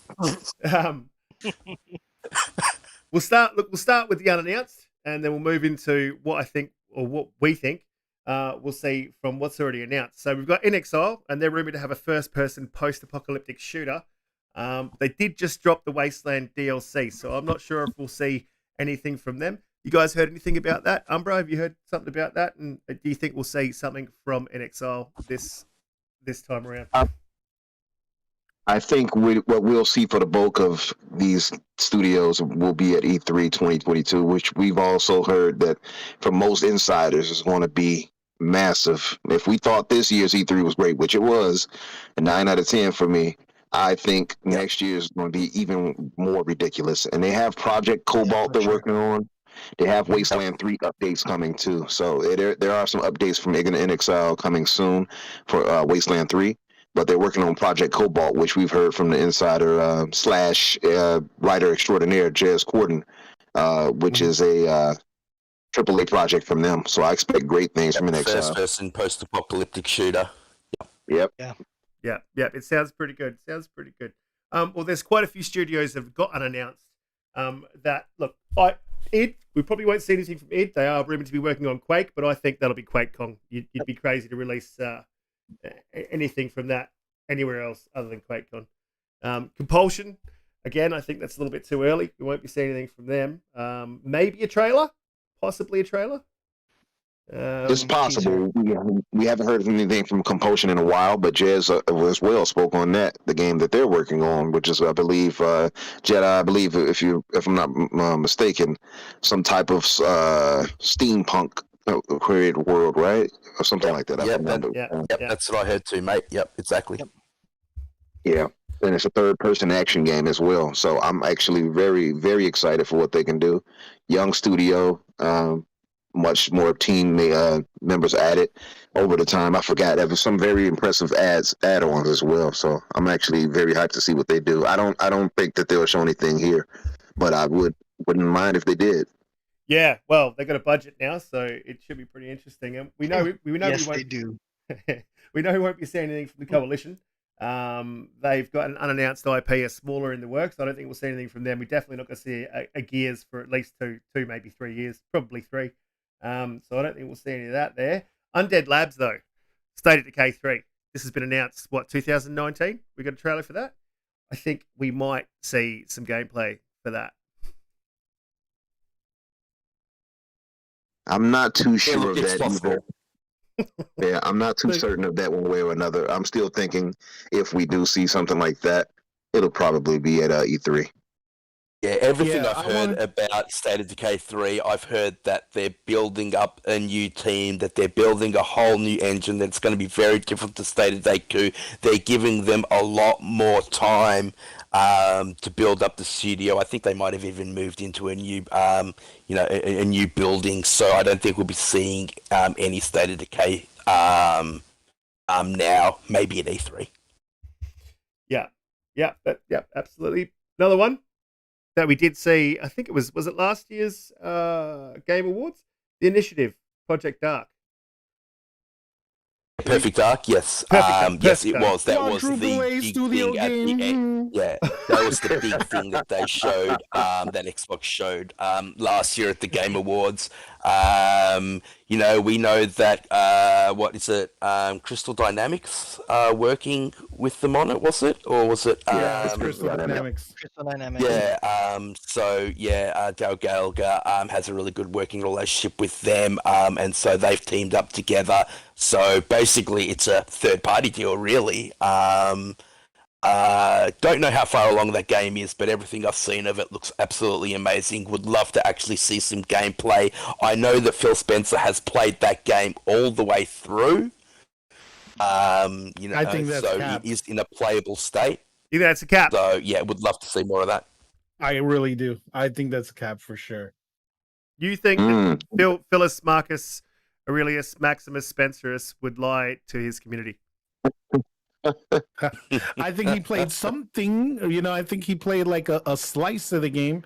But it seems that a lot what's been talked about in that game is there might even have been some level of restart on it. So I don't know, man. I do feel like it's some level of cap there.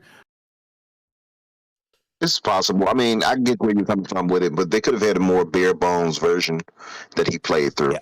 It could still be a slice, but just like an unfinished overall, I guess. But I mean, I don't know. Maybe the wording. Maybe we got the wording wrong. Maybe he was saying he played through the available slice that they gave him at the time. Maybe that's what the wording of it was. But we kind of Yeah, I've seen a lot of people like really like break that down and do the whole like, you know, look at this date with that date and they say this and that. I'm like, okay, all right. I guess I have to put these things together and acknowledge these things. With them adding Crystal Dynamics, though, I would agree that clearly they're not finished anywhere near. But adding the full Crystal Dynamics team, I am hoping, however, it means that we will get Crystal Dynamics to come on over because they are a quality team. Avengers, of course. And do you think that they might have pulled in Crystal Dynamics to help speed the development along to get it to a point for now for the Game Awards, so they did have something to show? I say no. I say this is not the show for that game. I mean, it could be, but I don't think this year is going to be it. Yeah, I would agree. I think E3. Yeah, I would agree with that too. Yep. You're all against me. No. You know, one thing I mean, looking at the list of things coming, Xbox has not only games, we got some great shit coming. I mean, sheesh. Oh, yeah. I'm looking at the list right now. Oh yeah. In these studios, man, we have some good stuff coming. Well, we're definitely going to see Hellblade. That's a guarantee. I reckon that is 110% guarantee we will see Hellblade.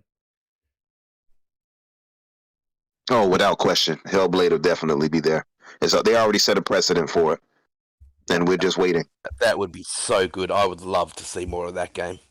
Yeah, Absolutely. And the To be rumors honest- are circling around it and they're saying that it'll be there anyway. So I'm pretty sure. absolutely. To be honest, for me, I think the one game that could just blow this whole show out of the water is Fable. Like if they could show us some actual gameplay in there, like something a little more tangible, and if it looks as good as what Playground Games can produce, this would be the kind of show to really like grab a lot of those PlayStation players. Because when you ask the PlayStation folk, what do you even care about on the PlayStation side, a lot of them will say Fable because it tends to be their type of game, that narrative driven experience, right? So if they could hit something like that, I think it would be amazing. I 100% agree. And I said, I believe I don't know if I said it on a previous show or Twitter, but I said I believe Fable will be one of the surprise games they show outside of Hellblade. So we're actually in alignment right there. Bango, what about you, my man? What do you think? What would you think that they would show, like surprise us with outside of Hellblade 2? Man, I don't know, man. I agree with what Gaming said. If you drop any of the RPGs that they have slated, Avowed, Fable, Starfield gameplay, Elder Scrolls, probably not, but any of the major, I feel like those are the major four. Any gameplay with that would blow people's minds up, and then the hype would just explode, you know. But it's kind of similar to PlayStation in a different way. There's so much projects going on within Xbox that you really don't know, and I feel like that is kind of their niche too, is dropping things randomly that you wouldn't really expect, you know. Honestly, we're all just looking for the Aaron Greenberg tweet to say like, don't expect too much stuff, guys, and then we're in for a treat, you know what I mean? As he did the same thing last year with Perfect Dark, I believe. But And this is only first party. Don't forget about the third party. Don't forget about Contraband, Project Dragon from Right. IO Interactive. right, You know, all those other deals that they've got going in the background. So yeah, great times for Xbox. Really hope they bring the hammer down at the Game Awards. They have the last couple of years with the showing of the Series X and then Perfect Dark last year. So yeah, I'm expecting something big. I don't want to get my hopes up too high. I don't want to get my expectations up too high, just so I don't get disappointed. But you know, it's a little bit hard because Xbox has been using these big events to really, you know, show some great things. So yeah, I don't think this year's is going to be any different, especially with the momentum that they've got coming into this event with Forza and Halo. And the amount of nominations that they've actually got this year at the Game Awards. I think they're just going to push that momentum as far as they can. when you think about it too, when it comes to Xbox or it comes to any type of show that they're putting on. There's 4 aspects that you're thinking about when you're thinking about Xbox. You're thinking about what IPs that whether they have announced are going to be coming out, where are they going to show. You think about acquisitions and what do they have that within that back catalog. You think about legacy and what does that mean. And I know that back compat is done and things like that, but you think about that. What are they going to bring to the table in regards to that? And then you think about Game Pass. What's going to come to Game Pass? What kind of deals do they have? What kind of games that big third-party games may drop in Game Pass? So we have those 4 aspects to kind of roundabout what we may project in the show. And I feel like for the most part, at least within the recent shows, a lot of it has been promoting their upcoming games. So I would hope that we can see at least some type of updates or gameplays in regards to any 2022 deals that they have. Probably Stalker is going to be a little bit more inside of there. Hopefully Starfield. Hopefully Hellblade, because these are all the ones that are a little bit more rumored to be coming out. Grounded, at least slated for Yes, they might 2022. show something on Grounded. Grounded 2.0 should be releasing Yeah, pretty it's soon. dropping. I would say in the Mhm. first half of the year, and therefore it will be too late for E3. So that's a great call, mate. Yep, I'd love to see Yeah. some more of that. Yeah, Yeah, and the there's the final Grounded is coming out. Yeah. yeah, there's a heap that we could see from Obsidian. Again, we could be seeing Avowed, Sea of Thieves DLC from Rare. Turn 10, they might be dropping Motorsport. That was supposed to release this year. Oh, yep. Motorsports was. Mhm. And they pushed that Mhm. back. I don't know if they'd be cutting their own grass with that, though. That might be a bit of a push. I see Steph's asking if we think they'll show or give any time to Activision Blizzard, given that the crazy news in the company. No. No. No. I would say no. I would say yeah, I that don't they're think so. toxic at the moment. I think that they're going to stay away from marketing altogether. Even if they did have something planned, I don't think they will, mate. No, absolutely not. Yeah, especially after they've gone publicly and I wouldn't say condemned, but they had words to say about that. But we won't go too much into that. But moving on, this is we're kind of coming to the end of the show. We've got time for just one more topic. So the Series S outsold every other console on Black Friday in the market. Every other console, that includes Nintendo. And you could point to the availability. You could do that. But when the Switch is also on shelves, it makes it pretty hard to continue to point to availability. Also, look, personally, I've never gone out and made a $200, $300 purchase just because something's on a shelf and I can get it. So I'm going to go straight to gaming about this one. What do you think happened there, gaming? How did the Series S outsell every other console? So look, here's the honest part of it all, right? Black Friday, because that's what the reporting was. It was based on Black Friday sales. And like, I know you started saying, hey, I wouldn't do it in this type of way. That's not how Black Friday sales work, at least in the States. I don't know what you guys have over there, because a lot that's taught to consumers in the States is that Black Friday is the best time of the year to make purchases, because this is the time when you're going to find everything at its cheapest price. And for a lot of people, and I can tell you, one of the products that I represent, you see this giant boost in sales at this point simply because the products are there available on the floor, right? Like, they could have been there at any other time of the year, but because it's something that's talked about in retail, stack it high and let it fly. And if the product is there and a person is coming in to buy a gift or buy something on Black Friday, and the only thing that you have available is either an older system, right? A Switch has been out for almost 4 or 5 years now, and a new system, which the Series S is a new system. And I'm not going to take it away from it. It's very valuable to a lot of people, being the fact that it is a lower cost entry product into this new generation. It's to me, it's a non-brainer story. If the other guys are not even there to play, if the PlayStation Digital, the PlayStation 5 are not there, the Series X are not there, but the Series S is on stock, of course that would sell. Like all it needed to sell was 5 consoles, and it would have been the most sold at that time period, right? And this is even like very loose reporting, because when you look into the reporting, there's not anything that you could see there.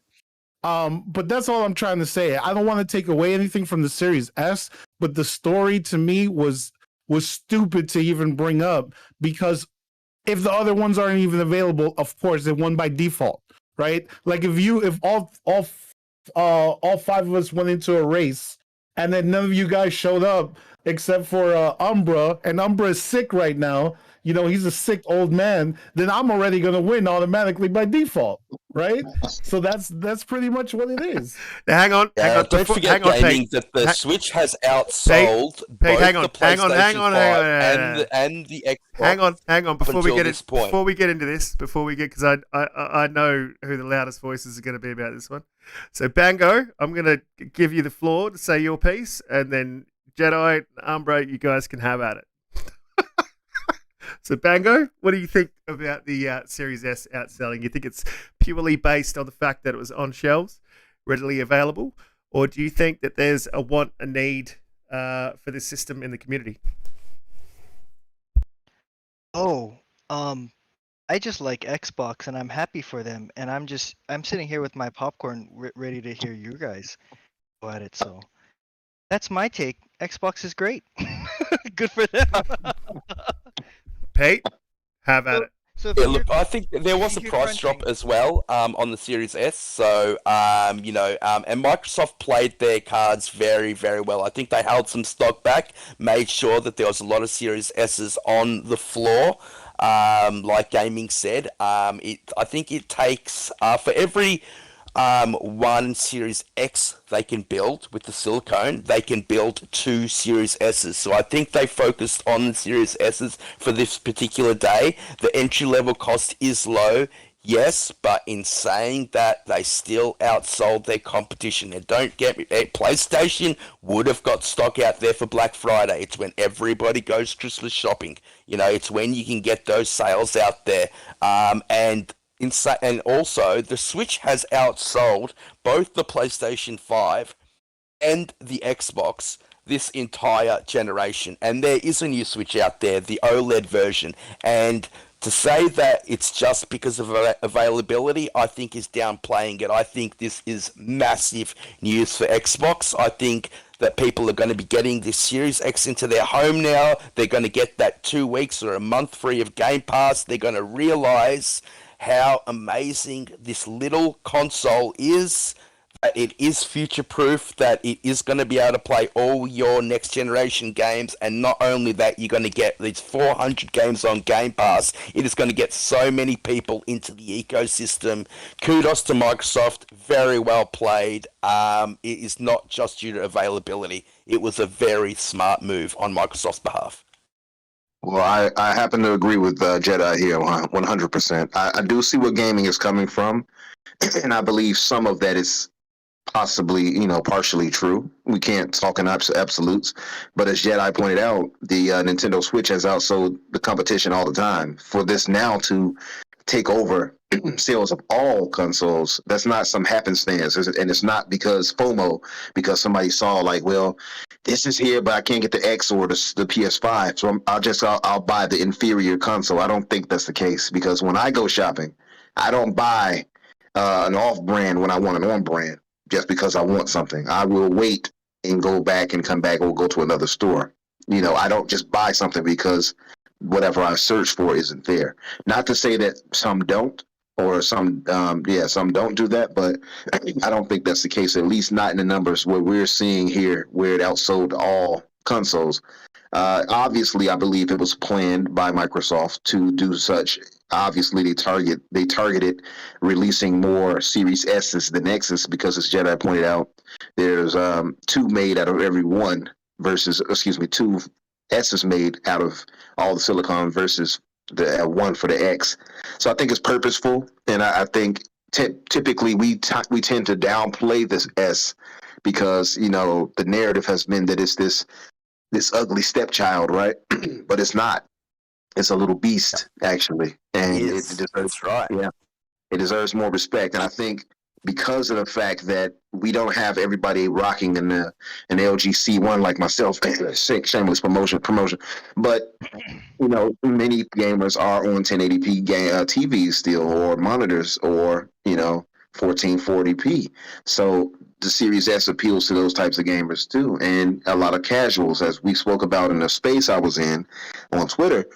Just because somebody buys the Series S, it's also a companion console. So I think a lot of PlayStation gamers and maybe PC gamers or Nintendo gamers may have grabbed that. I think that was the difference maker right there. And I think the but the strength of Game Pass this year, with including Forza Horizon and Halo Infinite releasing soon next week.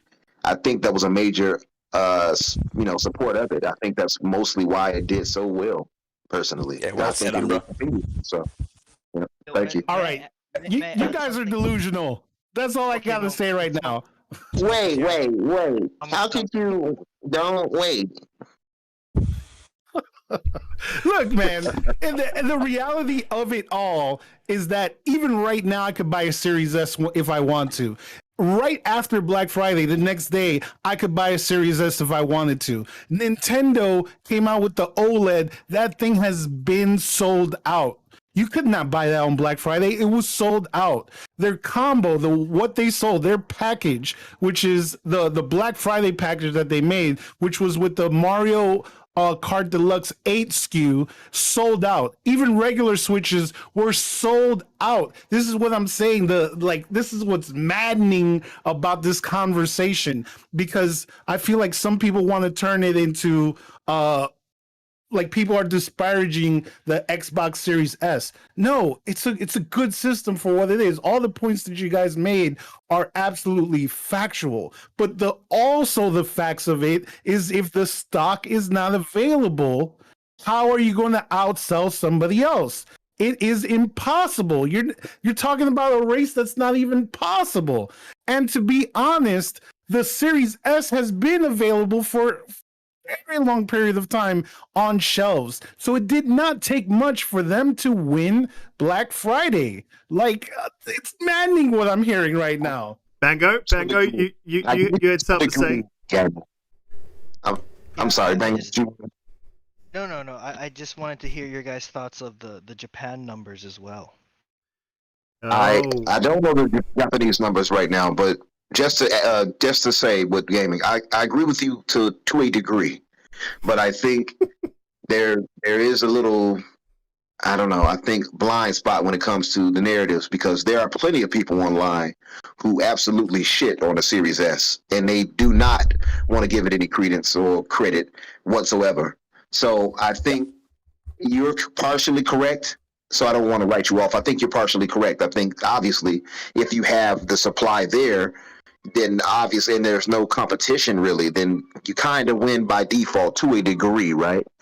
But at the same time, the reason why the game, we can argue that it was still on shelves then, was because of the big push for the Series X and the PS5, because of the hardcore adaptees moving into it. Also, again, Game Pass has gotten stronger very clearly toward the second half of this year. I don't think that's a coincidence that because of that, we got a bigger sale increase for the Series S. So I think all of it is true. You see what I mean? I think all of it matters to a degree. Do you think Xbox? Yeah, and this is why do you think Xbox put more Series S's on the shelf to make sure that they did take the title? Without question. Without question. Of course they did. No, I think they were already there. I disagree. I disagree. I think they added more. I think they purposely added more. I think they even commented on that, saying that they made sure to put more, supply out there for that. Yeah. All right. Exactly, to be fair, I do think they definitely brought more supply out there. Yep. And they won on merit. Yes, availability had something to do with it, but they won on merit. Yes, look, I know we're all hardcore gamers. We prefer to get either PS5 or the Xbox Series X, but for the casuals out there, this is still a great little powerful console. Xbox has got all this momentum, all this marketing out there for Forza and Halo, all this hype, and this just builds on it. kudos to Microsoft. They've played their hand very, very well. A lot of kids will be getting a Series S in their under the Christmas tree this year. Yeah, look, I bought a Series S, man. I bought a Series S. I couldn't find one on shelves. I'm in the UK. I've travelled over to the UK and needed a box, and I couldn't find one on shelves, and I managed to get one secondhand for quite a good price. And it's a great system. It really is. For what I'm using it for over here, it's absolutely amazing. And I think that's why it's sold. Like you said, Pete, on its merits. Yeah, but look, this is the thing I have to add at the end of the day. Like, I look at market data for sales for a big retailer, big box retailer, and you see what sells the most is what's available. Like, you guys have to understand that Black Friday sales are not the typical type of sales that you would see throughout the year. There's a lot of gift buyers at that point, and if they see the price at what it is, to tell you the truth, I bet you half of the people that bought a Series S probably don't even know that there's not even the disc available in there, right? Like, they saw it, they said this is what's there. Like, you don't have in Black Friday sales, especially if you're in a retail store environment, you don't even have time for a representative to come and help you out in the store. Like, these stores are so busy, and I'm talking about big box retailers. So what happens is that's why you stack it high and let it fly. Like, any retail manager knows that your number one goal in Black Friday is to put your product on the floor unobtrusive as possible, so gift buyers and people can just grab your product and move on. This is why I say it's more of a matter of stock.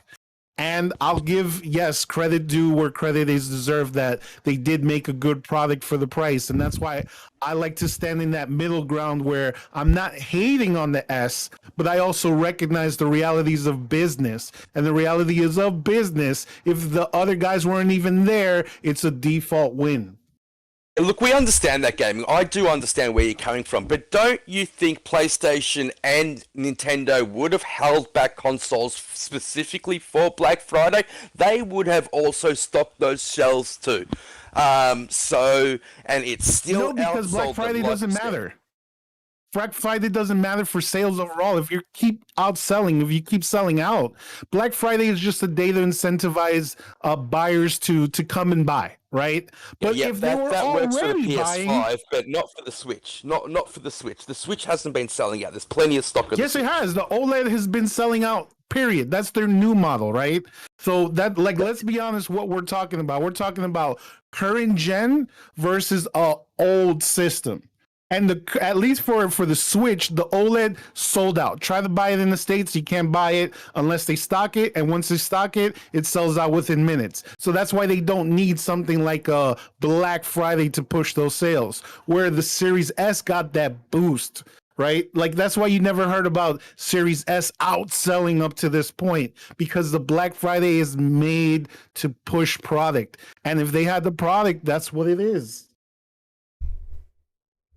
I think it's a mixture of both. But Bango was going to say something at one point. I think we kind of overshouted him. Everybody, what's up, Bango? Yeah, Everyone's getting a little emotional. You guys are you guys are hot right now. I'm just chilling. It's good. No, it's good points. I just wanted to add, and kind of selfishly to stir the pot, but I shouldn't have. But I just wanted to add what you guys think about the Japanese numbers. And the Japanese numbers, though I think PlayStation was winning, by a considerable margin. Yeah, no, but then this recent Japanese numbers that came out, along with the US numbers with the Black Friday sale, it was close. Like, it was Series X exponentially is close. definitely gaining traction. Like, they love that little console in ridiculously Japan, close. don't they, mate? Yep. Don't they, Bango? They love it over there, mate. That thing is selling like wildfire, to the point where Xbox really aren't selling that many Series X's. I think the first 64,000 or something like that was sold were pretty much Series X's, and now I think it's double, triple that of Series S's. So yeah, they're loving that little thing over there. Yeah, so I want to add that into your guys' conversation, knowing that Nintendo and PlayStation are predominantly, and I would think this too, predominantly stocking, at least for Japan. And it could be with the whole Black Friday sale, as gaming said, and things like that. I'm not trying to pick sides, but it's just like, do you think that is just another addition to they weren't in stock, or do you think that kind of adds to what you guys were saying in like Series S may be changing the narrative when it comes to something like that? I think I I think think they're that's changing exactly the what it narrative. is.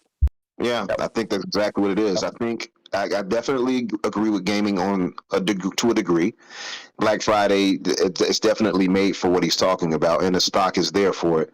But hmm again, the demand for it, you're not just going to buy something just because it's there either. Not everybody does that. I'm not saying that some It's don't. still $300. It's not cheap. It's still No. exactly. It's not some little cheap. They didn't put it on sale, so it's Man, I wish I still could it's show you exact same guys price. data that I know, just so you guys know where I'm coming from. But No, I get I you. do I get think you with Japan 100%. it's And I don't different. think you're hating. If just to be clear, I don't. Come on, I know you, so I don't. I Yeah, know that it's yeah. not I, coming I from agree negative too. place. Yeah, but I think it's a I mix. That's agree, what mate. I'm saying. I'm in the middle ground with you, where I think absolutely Black Friday because of the nature of it. Absolutely, that mattered. But I also think, in going off what Bango just gave us on the Japanese numbers, for it to even be close to competing with the PS5 and see in the Switch overseas in Japan, that's not some that's not some weird coincidence. That Yeah, and matters it's not for a a reason. small thing either, Umbra. Yep, Exactly. I That's agree, pretty mate. big, especially for Xbox. We all know that they have done terrible overseas in Japan. So for that to be that close like that at all, or even be close or within sniffing distance, I think the tides are turning favorably for Xbox Well, in general. they And I outsold think the Game Pass is they, a they outsold the Xbox reason One in for it. Japan in a year. The Xbox One's full lifetime was outsold by the Xbox Series in 1 year. So that says something. And we've Yeah. seen this momentum switch not just in the last couple of months, but since E3. It has been a progression that there have been more and Absolutely. more Series S's and X's sold since E3, since Xbox has been building that momentum. So this didn't just happen overnight. This just wasn't just a one-day thing. This momentum has been building up until this point, and Black Friday was, Catalyst. the thing that showed us all that the market is changing. And I think hopefully this trend continues. Do you So think? Yeah, I do want absolutely. to, if I can, I'd like to add value to what Umbra is saying, because I think if you bring the headline and you bring it closer to Black Friday, um, really showcases that customers are willing to buy Xbox Series S or something of that nature, instead of saying something of what my point is, it won by default. Like, the fact that it sold should be the actual story, that people are willing to bring this system to their home, that they are willing to spend this $300 and take it, and that's why when you look at a story like what's happening in the Japanese market, you got to give kudos and give those roses where it matters, right? I'm just coming at it from a simple business analytics side, that let's be honest, this is why, right? But moving to your guys' points, it's a strong system. It's getting great marketing, and it's perfect for so many people's homes, that you got to recognize that the Series S is not this product that just fell flat on the floor. There is a market for it, and more people will buy it moving forward. Yeah, look, Yeah, look, absolutely. I couldn't agree more. That is. I agree with that, gaming. I really do. All well I said. All really well do, mate. said. Good points, man. Yeah, I think we can all agree that that this I think we've does. come to a middle ground. Yeah. Yeah, this does show that the market is definitely changing, and that Game Pass has had a pretty serious effect on the industry, whether you think it's good or bad. But things are swaying towards Xbox, and that's a great thing. Competition is a great thing. That kind of brings us to the end of our topics and the end of our show. If you are still here watching, thank you for coming in the chat. I really appreciate it. Hit that like button, hit the subscribe button so you can be here when we go live. Bango Mango, thank you for coming in. I really appreciate you coming in, man. Just tell the people where they can find you, or you've got your own podcast over there, Talk Story. Let them know where they can find you, what time it's on, where they can find you on Twitter, and so on. Bruh, hey, I got nothing but love for you, Risky. I got nothing but love for all the people on top here. I think when I come, I have to remind myself that I come as a fan. I've seen gaming since NES inside the spaces. I've listened to his takes and stuff with Umbra inside there, and I've been a big fan of theirs for a while, you know, and even with you guys now starting up Xbox Infinite, Jedi, and Risk It. That's why that's the whole thing, you know. At least for me, it's like coming with less hate and coming with more love to the community. Because at the end of the day, as you guys have all seen, we have our differences, but gaming is what unites us, and that's what we really try to bring in Talk Story Podcast, which is a bunch of Hawaii grown based people. We're trying to be a gaming voice for the people of Hawaii within the gaming spaces, you know, whether that be Twitter, YouTube. That's all we're trying to do. We're trying to represent the people that we come from. And so shout out to Blind Giant, Uso, Vinny, Speed, Angel, and Draco. That's my panel that I do it with. As of right now, in December, we're taking a break. We're kind of brainstorming. There's a lot of crazy things coming for 2022. So we're kind of brainstorming and ideas of what to have like that. Plus, just enjoying the holidays with family in Ohana. So the people that have stuck with us, a shout out to you guys. Appreciate you guys, and even just all four of you gentlemen on top of the panel. Much respect to you guys. Much respect to what you guys are doing, and you will have my full support. With whatever you guys need, man. Super blessed to be on the show, and again, Risk It. Thank you for reaching out, brother, and letting me be on. Yeah, man, thanks for coming on the show. I really appreciate it. If you haven't seen Talk Story and you haven't watched that podcast, get over there. The production value is out of control. Good. Gaming. Thanks for coming on, man. We had a bit of trouble with the time zones, but I'm working that out. That's on our side, and we'll get that sorted. It's tough. We're in 3 separate time zones at the moment. So, yeah, man, thanks for coming on the show. Your takes are always really great to hear. I always listen to you in the spaces. A lot of respect for your views. Let the people know where they can find you, man, and what you're about. Thank you very much for having me, and thank you guys for the panelists to let me voice some of these opinions over here. And yeah, you guys, I'm pretty much just on Twitter. I like to troll all sides possible, so don't take my tweets serious. You know, if you see me on the spaces, that's typically where you'll find. If it's my space, then chances are I'm going to keep it more on topic and be serious. But if I'm invading a space, I'm gonna troll it all out. I'm gonna just keep it real, right?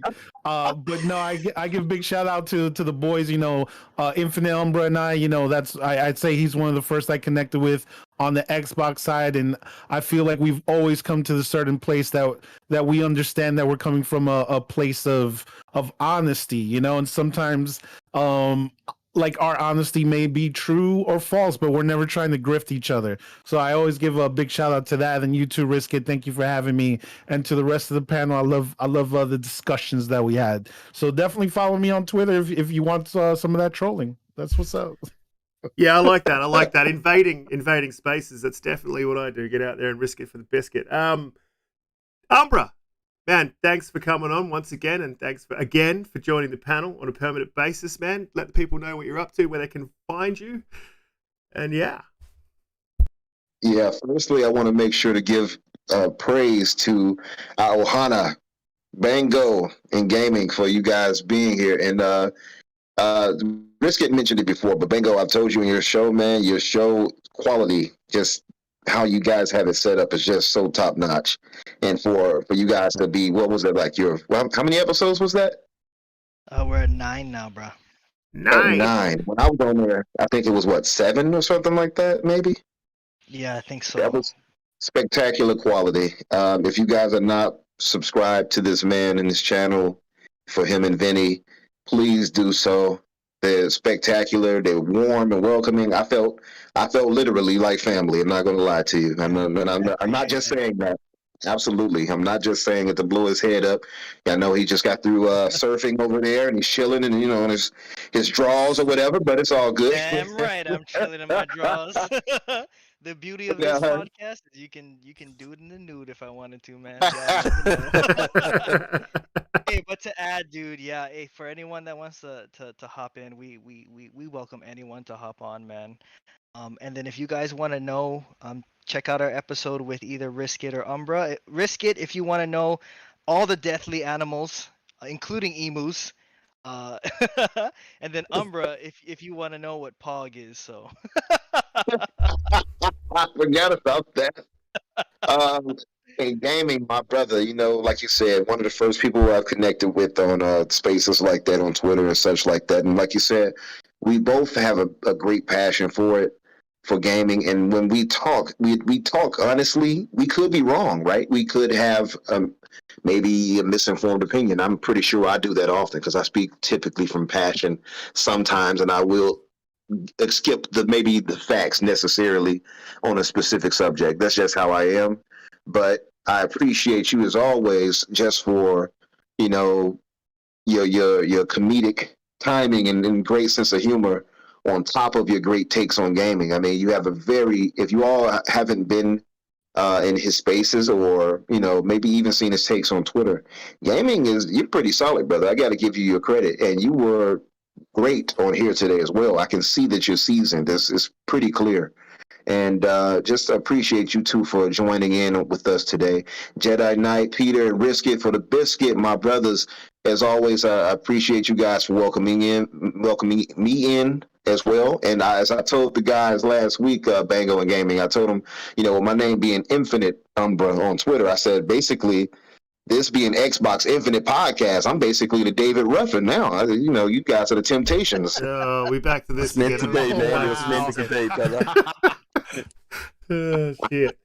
But yeah, you guys, you can all find me on Twitter under Infinite Umbra. I'm Eternal Umbra here on YouTube. And if you want to add me on to your Xbox as an Xbox friend, I'm under Super Havoc. So feel free, as long as you're not some underage kid that's going to be screaming in my ear or something like that. Feel free. You're welcome to add me.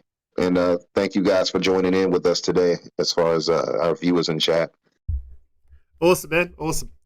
I'll just mention that I am the David Ruffy. And moving on to Jedi. Moving on to Jedi Knight, Peter. Let the guys know where they can find you, man, what you're up to. You can find me on Twitter at Jedi Knight Peter. You can follow me on Xbox, Jedi Knight Peter. I'll be jumping straight into Halo if anyone wants to play after this. To Bango, mate, I love your smooth takes, brother. I love the way you look at gaming. I love the inclusive nature. I will definitely jump onto your podcast and listen to that. Yeah, you were great today. Gaming, loved the little bit of pushback I got from you today, mate. You're a champion. Yeah, looking forward to following you on Twitter as well, mate. Thank you for coming on the show. To Riskit and Umbra. Yeah, 4 down, mate. Let's keep this going. Copy that. And I think that brings us to the end of the show. So everyone in the chat, once again, thanks for coming. Hit that like, hit that subscribe, and we will see you next week, same time, same place.